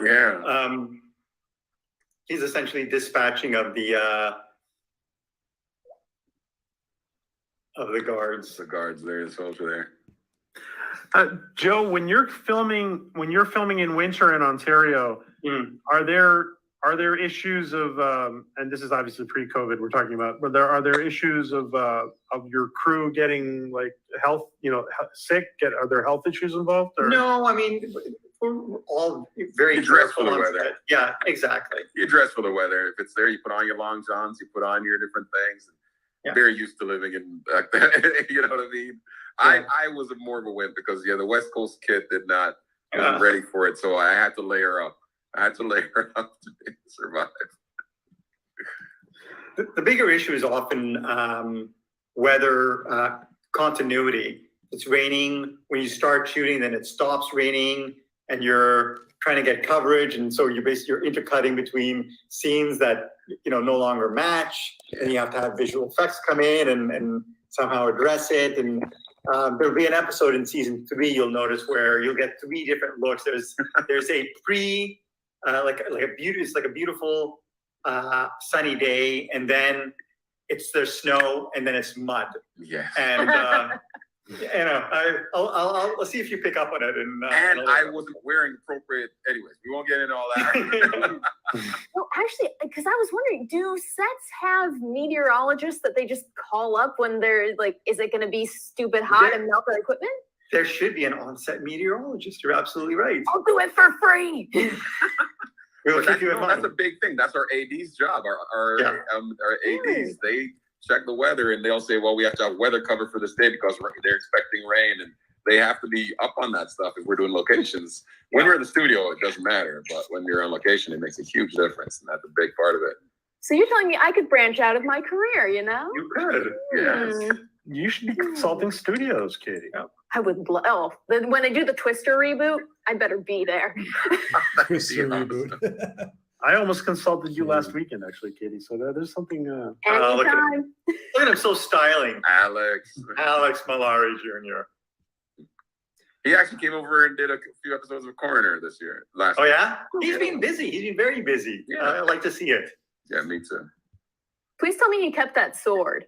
He actually, I got the sword, and I met up with him just before the lockdown. He asked if he could have the sword to give to his son, who is I don't know if you should be handling a sword, but what do I know? I don't have kids. So I was like, sure. so he has the sword now. Oh, It's shiny. Let the kid have it. don't put the sword in the house, son. Pointy side up. Always Yes. remember that. Joe, without spoiling anything, when and I don't remember exactly when he starts to grow in his goatee. Is that at a pivotal moment in the coming seasons, or not? Alex. Where Alex starts to grow in his goatee. I'm sorry. No. Okay. And Corrine asks, does light rain show up on camera? No. Which is why we hate rain towers. Because light rain doesn't read, but they have to put these rain towers, and they have these huge water droplets. And so every take you do, if you're working with rain tower, you were drenched. I'll bet you that's not warm water either. No, it's usually not. So they have to have a tank, and it's horrible. That's how you keep the actors on their toes. You want them sleepwalking through their performances. You're awake now. Yes. And I'm just going to show two more pictures, Joe, because I don't want to keep you guys anymore. How long does it take to shoot this very simple scene, Joe, for example? A simple scene is maybe an hour. But that scene was, it's at least an hour, maybe two. Yeah, action takes a lot longer. A lot of action stuff takes a lot longer, and also depends on the number of actors in the scene and what coverage you need for them saying their lines, right? So it can take a lot longer depending. Like there's that in episode 2. In this episode, there's that oneer that starts with 3 and 1 getting ready, and it's just one continuous shot that basically you kind of pan through and you pick up all the different characters, and it's really a highlight of the episode. Again, kudos to TJ Scott. Yeah, that takes a lot of planning and coordination and lighting too, to get us all in the right place and have us move through and shoot us as we walk through. Yeah. But lighting is a big part of it. Yeah. Right. So. Okay. I do want to just point out really quick that at the very end of the episode, we didn't discuss it, but that's when 5 confesses again to 2, or finishes her confession to 2, or I wouldn't say it's a confession, but a revelation that the memory loss was intentional by somebody. Yeah. Yeah, And that comes back. Yeah. Yeah, and like I said, I always like to end each episode with a WTF moment, and that's the moment in this episode where essentially she says, "Someone wiped our memories. Why? Because we're dangerous." She looks kind of fierce there, huh? Yeah, it does. She does. Woo. Dodell takes great pride. I mean, she started acting when she was 2. She did like a bunch of horror movies, Silent Hill among them. Yeah. And I know, like when she used to read like the fans online, they'd be like, "Oh, she's so cute," and she'd be like, "Ah." And when someone is like, "Oh, she's like that creepy kid from Silent Hill," she's like, "Yes, yes." She would love to be referred to as, prefer to be referred to as a creepy kid over the cute kid. Oh, I love that.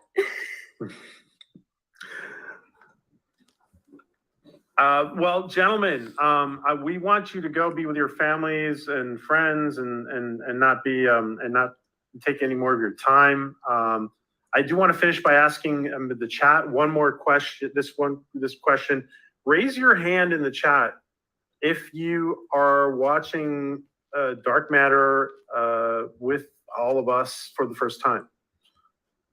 Raise your hand if you're watching for the first time. Everybody in the chat, raise your hand as well. If you're, I see a lot of familiar Dark Matter fans, faces, names. So I know there's definitely several from our community that are watching for the first time, but because they're in and out continuously, we'll see. I'm not sure. Roger, is there? Can you tell us what is there anything that's coming up that you would like to promote, create awareness for, or anything you want to talk about? Yeah, I mean, on my current show, Coroner, I mean, that's what's on right now. It's on CW Wednesday nights at 9, and for the Canadians on CBC Mondays. And season 2 just started airing down there, and we're in the middle of shooting season 3 right now. So enjoy. Wow, awesome! And can you tell us what kind of character you play on that? Because I'm not familiar. He's a detective. And yes, coroner, so deal with dead bodies, a lot of dead bodies, and in some cases, creepy shots that people love, and some people hate. But it's a great character study, and it's very interesting because we have some very flawed characters playing some of these roles, which is a lot of fun to play. So what you're saying is it's October, the spooky season, and an awesome show with dead bodies. Perfect. There you go. We had live maggots even in our pilot episode and stuff like that, all over the bodies and the whole deal. And people were like, "Ooh, yeah!" It was a lot of fun. I was excited. I like it. Oh, heck yeah! Well, Joe, do you have any final words for tonight's chat? No, I mean, thank you all for participating. James, it was a pleasure to meet you for the first time. I think James, is still muted. So it was a pleasure meeting you, and hopefully we'll get to see you again. Roger, it's good to see you face to face. I mean, basically we've DM'd over time, but it's good to see you face to face. Stay safe, and when do you wrap, by the way, on Coroner? Not till January. Okay. I'll be back, we'll be. So we have time to get you that food. Yes, you do. All right, that care package. Yeah. All right, such a pleasure to meet all of you guys. Thank you for having me. You too. Very nice for the fans. All right, thank you, Roger. Thank you so much. Thank you, guys. Take care. All right, guys. Thank you again to Roger Cross for joining us on that day, and thank you again to Joseph for obviously this wonderful experience. Thanks to James for joining us, and hopefully James will be back with us soon. And of course, thank you to Adega. Adega. Roger is such a nice guy. He really is such a nice guy. I had the pleasure of this is not the first time I've interviewed Roger. I got the chance to help Simone interview him on her channel. He was a really fantastic guy. And thank you, Katie, of course. Dark Matter, Sarah, good to see you. All right, guys, this is a great stream. The content, even these were mostly done. Well, these were all done during COVID. COVID lasted so long. You can tell sometimes that it's during COVID. But you know what? I also think it brought out so a lot of our guests were very open, not just because of COVID, but because Joe had brought them and stuff. But it was a very unique experience. The content is these get even better and better. The content of these Dark Matter Mondays is fabulous, and I think that it's well worth going through them. And I think it's about time. It's about the right time to if anybody wants to do a rewatch with us. And I did not watch the second episode, but I'm going to actually do the rewatch. So yes, Nate, hashtag Dark Matter season 4. And hopefully we get either a season 4 or a miniseries. And you guys were talking in the chat, like Nate, Prophet, and Cardinal Sin, and the rest of you guys were talking. Yeah, it's unbelievable that Joseph is there. It's unbelievable that they just don't throw money at Joe. Like, he's a very humble guy, but you know what? At the same time, he doesn't work on stuff. I mean, obviously they have thrown money at Joe to work on certain things. He worked on that hip hop series, that hip hop sci-fi series. Oh, it's slipping my mind right now. Utopia Falls. Just a year and a half ago. Maybe it's almost been 2 years. But yeah, Tracy says I would rewatch Dark Matter anytime. But yeah, but like we were saying, they were mentioning, we were chatting in the chat that why isn't somebody like Joe and somebody like Brad Wright, like why aren't they just given a blank slate at Netflix? Some if they, listen, if they can just give somebody like J.J. Abrams a blank slate, you can most certainly give one to Brad and Joe, for absolutely, geez. And this is nothing against J.J. Abrams, but I do think that I appreciate, I have a great appreciation for the quality of writing that we see from everybody related to the Stargate community. All those writers in the Stargate, Cooper, Wright, Malazzi, just I don't know. I'm very partial to it. Hopefully, we're going to be getting new Stargate really soon. All right, guys. Again, we're going to be doing a lot of streaming this week. I want to remind everybody to follow the instructions below and make sure you are getting for your participation in this Orville and Dark Matter raffle. Here, guys, here is one of the pieces and you see here with Jay Lee. By the way, Jay was on our channel, very generous. Spent a whole stream with us. Very generous for Jay to join us on when we reviewed Minority Rules. And this thing that I'm holding in my hand and Jay is wearing.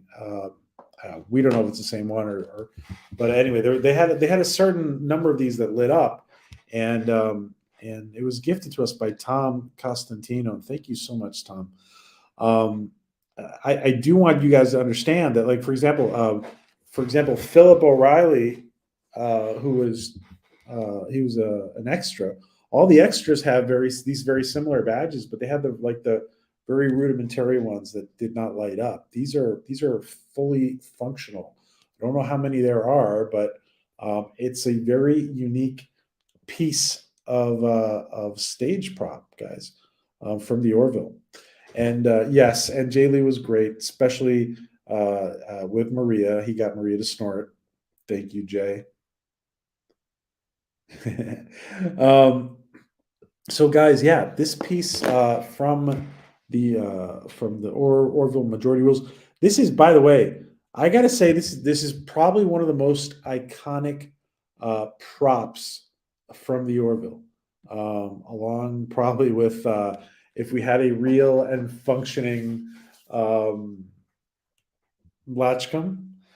This is not a real and functioning Latchcomb. It doesn't exist. I am gonna get, by the way, somebody to make us a real Latchcomb, and if not, I'm gonna make it myself. I think I can make it. So this is a dragon's egg from. This is the brown reddish dragon's egg from Game of Thrones, which is as close as you can get to something that is a functioning Latchcomb. The other 50 tier top tier piece, guys, don't forget Melissa O'Neill's donation, guys, of her jumpsuit. Here it is, Melissa's jumpsuit from the episodes of season 2 where they were in the prison. And and Nate says, you can do it. You know what, Nate? I probably will do it, to be honest. I probably will do it. I am a little bit of a carpenter myself, so I might actually go ahead and do it. It's a challenge. It's a challenge of.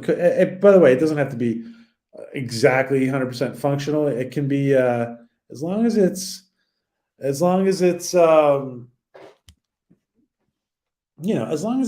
looks like the real deal. And I'm not playing if you I'm not playing if you do make it, PJ. Oh, we're so playing it, Maria. You, me, Tracy, all of us are playing it. Gil, Nate, everybody, Prophet, everybody in here, we're all going to play it one day. We're all going to meet out at a convention and play it for real. So, guys, by the way, so these are the two top tier items, and remember to make a $50 donation to the Rambling Canuck, GoFundMe below. It's not a GoFundMe, it's a GoGiveMe, and there's the link below, and the one it will land on. Maria's like, as it's my luck, it'll land on me. The blade will pop out on me. Guys, and we also had an amazing donation of this Raza, one of a kind. There are no Razas, people. There are no Razas. I really felt like I had to put this in the top tier, but I wanted to make a distinction about screen used and not screen used. Guys, I almost had to put this in the top tier, but it's obviously not screen used. So this Raza with its own stand and its swiveling 4 engines. Those 4 engines swivel like they do on the Raza. Very, very cool, guys. Somebody is going to win this. Somebody in this chat or on the replay is going to win this. So make sure you're putting in your $25 to the Canuck Go Give Me campaign. And guys, remember too that you can buy several tickets. Just make sure you put your every time you make a $25 or $50 donation, put your name and the word raffle after it, and you will be entered. And if you do it 5 times, you will get 5 entries. And our entries are going to be announced on Monday, March 21st. I don't think we're gonna prolong it. I think it's going to be, the drawing will be definitely most definitely on Monday the 21st. Where we will be participating on virtual TrekCon. There's no Razas, guys, because Prodigy Pictures made no merch. I think it's, listen, sometimes people who are making the show, does the keyboard go away? No, the keyboard is obviously made to show scale, guys. It's not huge, but listen, it's pretty cool. It's a perfect size. Eagle Moss should make one. Yeah, it's a perfect size, and it's the perfect material, guys. It's the perfect material from the artist who has made it. The artist who made it is a professional. He is an ace. He is an ace, and the artist who made it picked out a special resin that it's great for painting the Raza, and you can make this Raza look like the real thing. It's gold. I might just keep it as this gold. I like it. I like it as a toy or as a model. But it's a standard separate keyboard from. It's not a laptop board. It's not a laptop. It's a standard size, free floating keyboard. So it is kind of cute, Galinda. Guys, and we're gonna have. The only thing I have to show you guys the pictures of the Dark Matter backpack, Melissa's Dark Matter backpack, and of the. We're gonna have some pictures this week of the needlepoint. The needlepoint. Actually, you know what? bear with me 1 second. I had to change computers, and it would be fun to paint that, but I've lost the motor coordination. Yeah, I would be afraid of screwing it up. Maybe Cardinal, I would leave it. My personal myself, I would probably leave it. I think you really need to take it like you'd have to make really serious consideration you'd have to take it very seriously to paint this. I would take it very seriously if I endeavored to actually try and paint it. I might just leave it, like you said, and probably lose patience anyway. Yeah, me too. Although I think I might be more patient now than I was before for this. Prophet says he would leave it as it is. What do you guys think? What does everybody else think? Would you guys paint it or leave it? What does everybody else in the chat think? Galinda, would you leave it or paint it? Sarah? Maria, what would you guys do? Leave it or paint it? Remember, guys, bear in mind, guys, that for the only Raza model that exists available to the public, a $25 donation is nothing. Nate says he would paint it. Adega says he would leave it. Rapunzel says it's all shiny. Yeah, it is kind of nice, like that. Yeah. Rapunzel said it's I guess Rapunzel will leave it. Yeah, that's another possibility. You could get somebody who is a real ace to paint it, Cardinal. I was thinking that too. And Tracy said she would leave it for sure. Galinda said I'd leave it. My eyes aren't so good for that detail. Louise says she would leave it. I don't know how to paint, so I would leave it as it is, Sarah. My eyes are good, but I'm better at texturing 3D models. Yeah. So listen, the job. By the way, the care that was put into this model, I don't even know where to begin. The artist got it.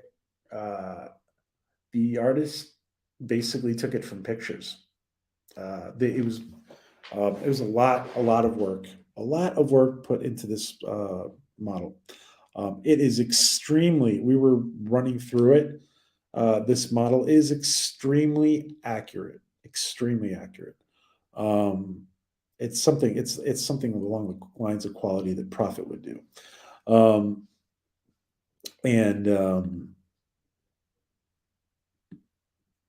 So, all right. So that we have Melissa's backpack that I have to provide pictures for, and we have what is it? And the it's a listen. I gotta say I almost wanted to put this in the top tier too, because the needle point of I'm gonna try to dig this up while we talk. While I talk, I'm gonna try to dig this up. The needle point, guys, of the needle point of the let me see if I can find this. The needle point of the Raza crew that hung up in the production office is, I don't know. It's beautiful. It's beautiful, beautiful, beautiful. You know what I'm going to do? I'm just going to link. Let me just see if I can. 1 second. Let me see. All right. I want to show the needle point. And there is a link. Let's see. Let me just think. There's a link to a video that I did. Yeah. Okay.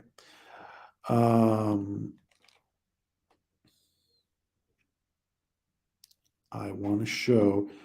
So the problem, one of the, I was so reluctant to take on this responsibility because I'm moving around so much. I don't have the articles with me right now. I have pictures, but this guy's right here. This And the detail it's in much more detail, guys. Let me show you what I'm showing you. Let me show you what I'm seeing. This is the needle point that it's in a frame that, and obviously Melissa took out the glass to send it.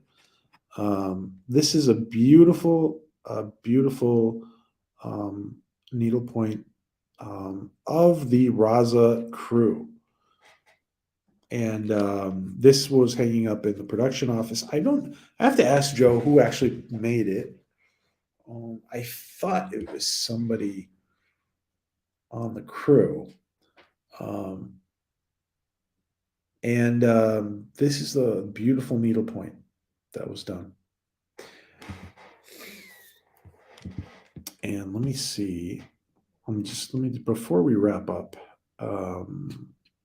this is really nice. I don't know how Melissa actually walked away with it.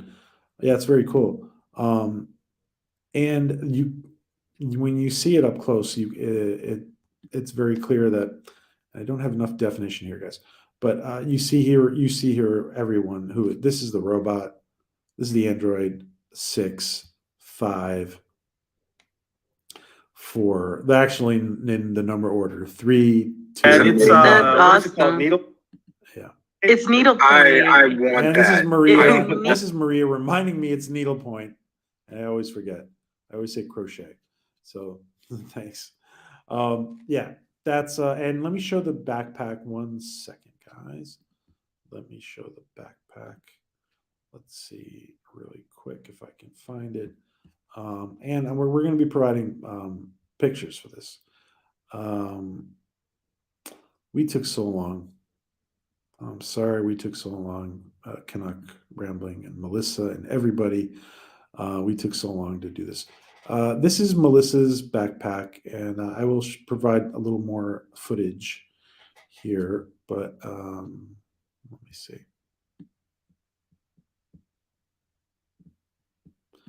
All right.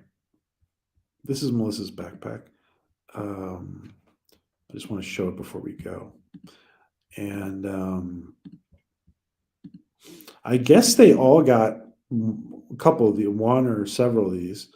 And I mean the cast. And let's see. This is the unboxing video, which I'm going to make a link to, by the way. Of course. Yes, and thank you so very Thank much. you, Melissa. I'm sure she might be watching this later. So guys, Melissa O'Neill's very own dark matter backpack. Ooh, the Raza crew, absolutely beautiful. Nice. And Awesome. it's in mint condition. And I guess this was something that one of the backpacks that she was given. So very, very cool. Very nice. We're gonna figure. All right.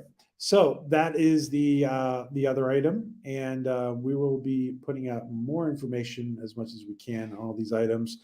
Listen, I think it's a no-brainer to participate, not just to help Rambling, but it's a no-brainer. It's a no-brainer, guys, to participate. And there's not going to be that. There's not going to be hundreds and hundreds of people doing this raffle, guys. So somebody is going to win it, and 5 people are going to win. 5 people are going to win for sure. So unless somebody wins twice, but that's possible. It's a possibility too. So several people have asked me if they can do more than one entry, and of course you can. Just put $50 or $25 in the Rambling Canuck campaign, and write the word raffle afterwards. We've had several people donating the last 24 hours, but I guess they didn't want to. So some of those people didn't want to participate. They just did a donation, anonymous donation. So thank you very much from Rambling. And guys, thank you so much for hanging out. And Tracy, you're part of helping with all this. So thank you, Tracy. Thank you guys. Thanks to everybody hanging out. Thank you, Tracy, for being one of the mods, and Cardinal, and we have several mods here. I know Tracy is kind of our head mod here tonight with Maria. And thank you, Maria, Cardinal, Nate, Sarah, Rapunzel, Adega. Adega, thank you for being in every single episode, by the way, of Dark Matter Monday. Maybe you missed one, I don't know, but Adega was there for everything. Thank you, Adega. It was such an enriching experience to have you there. So again, guys, thank you everybody. Cardinal, Tracy, Maria, Nate, Rapunzel, Prophet, everybody who has been in here, guys. Thank you, Sarah, Louise, Galinda. Thank you all for being here. Alex, Jack, who else has been here? LDG, everybody who has been in here, guys. Thanks to everybody watching on the replay too. We're gonna be doing a lot of streams this week. Orville Nation is back up and running, guys, and some changes are coming. We'll be talking more about the channel changes, but we're getting ready for season 3. So let's, very exciting stuff. I leave you with this image of the Raza crew backpack. Thank you, everybody. Have an awesome day. Stay safe, and let's all project some world peace and help for everybody who needs it right now. So thank you, guys. Take care.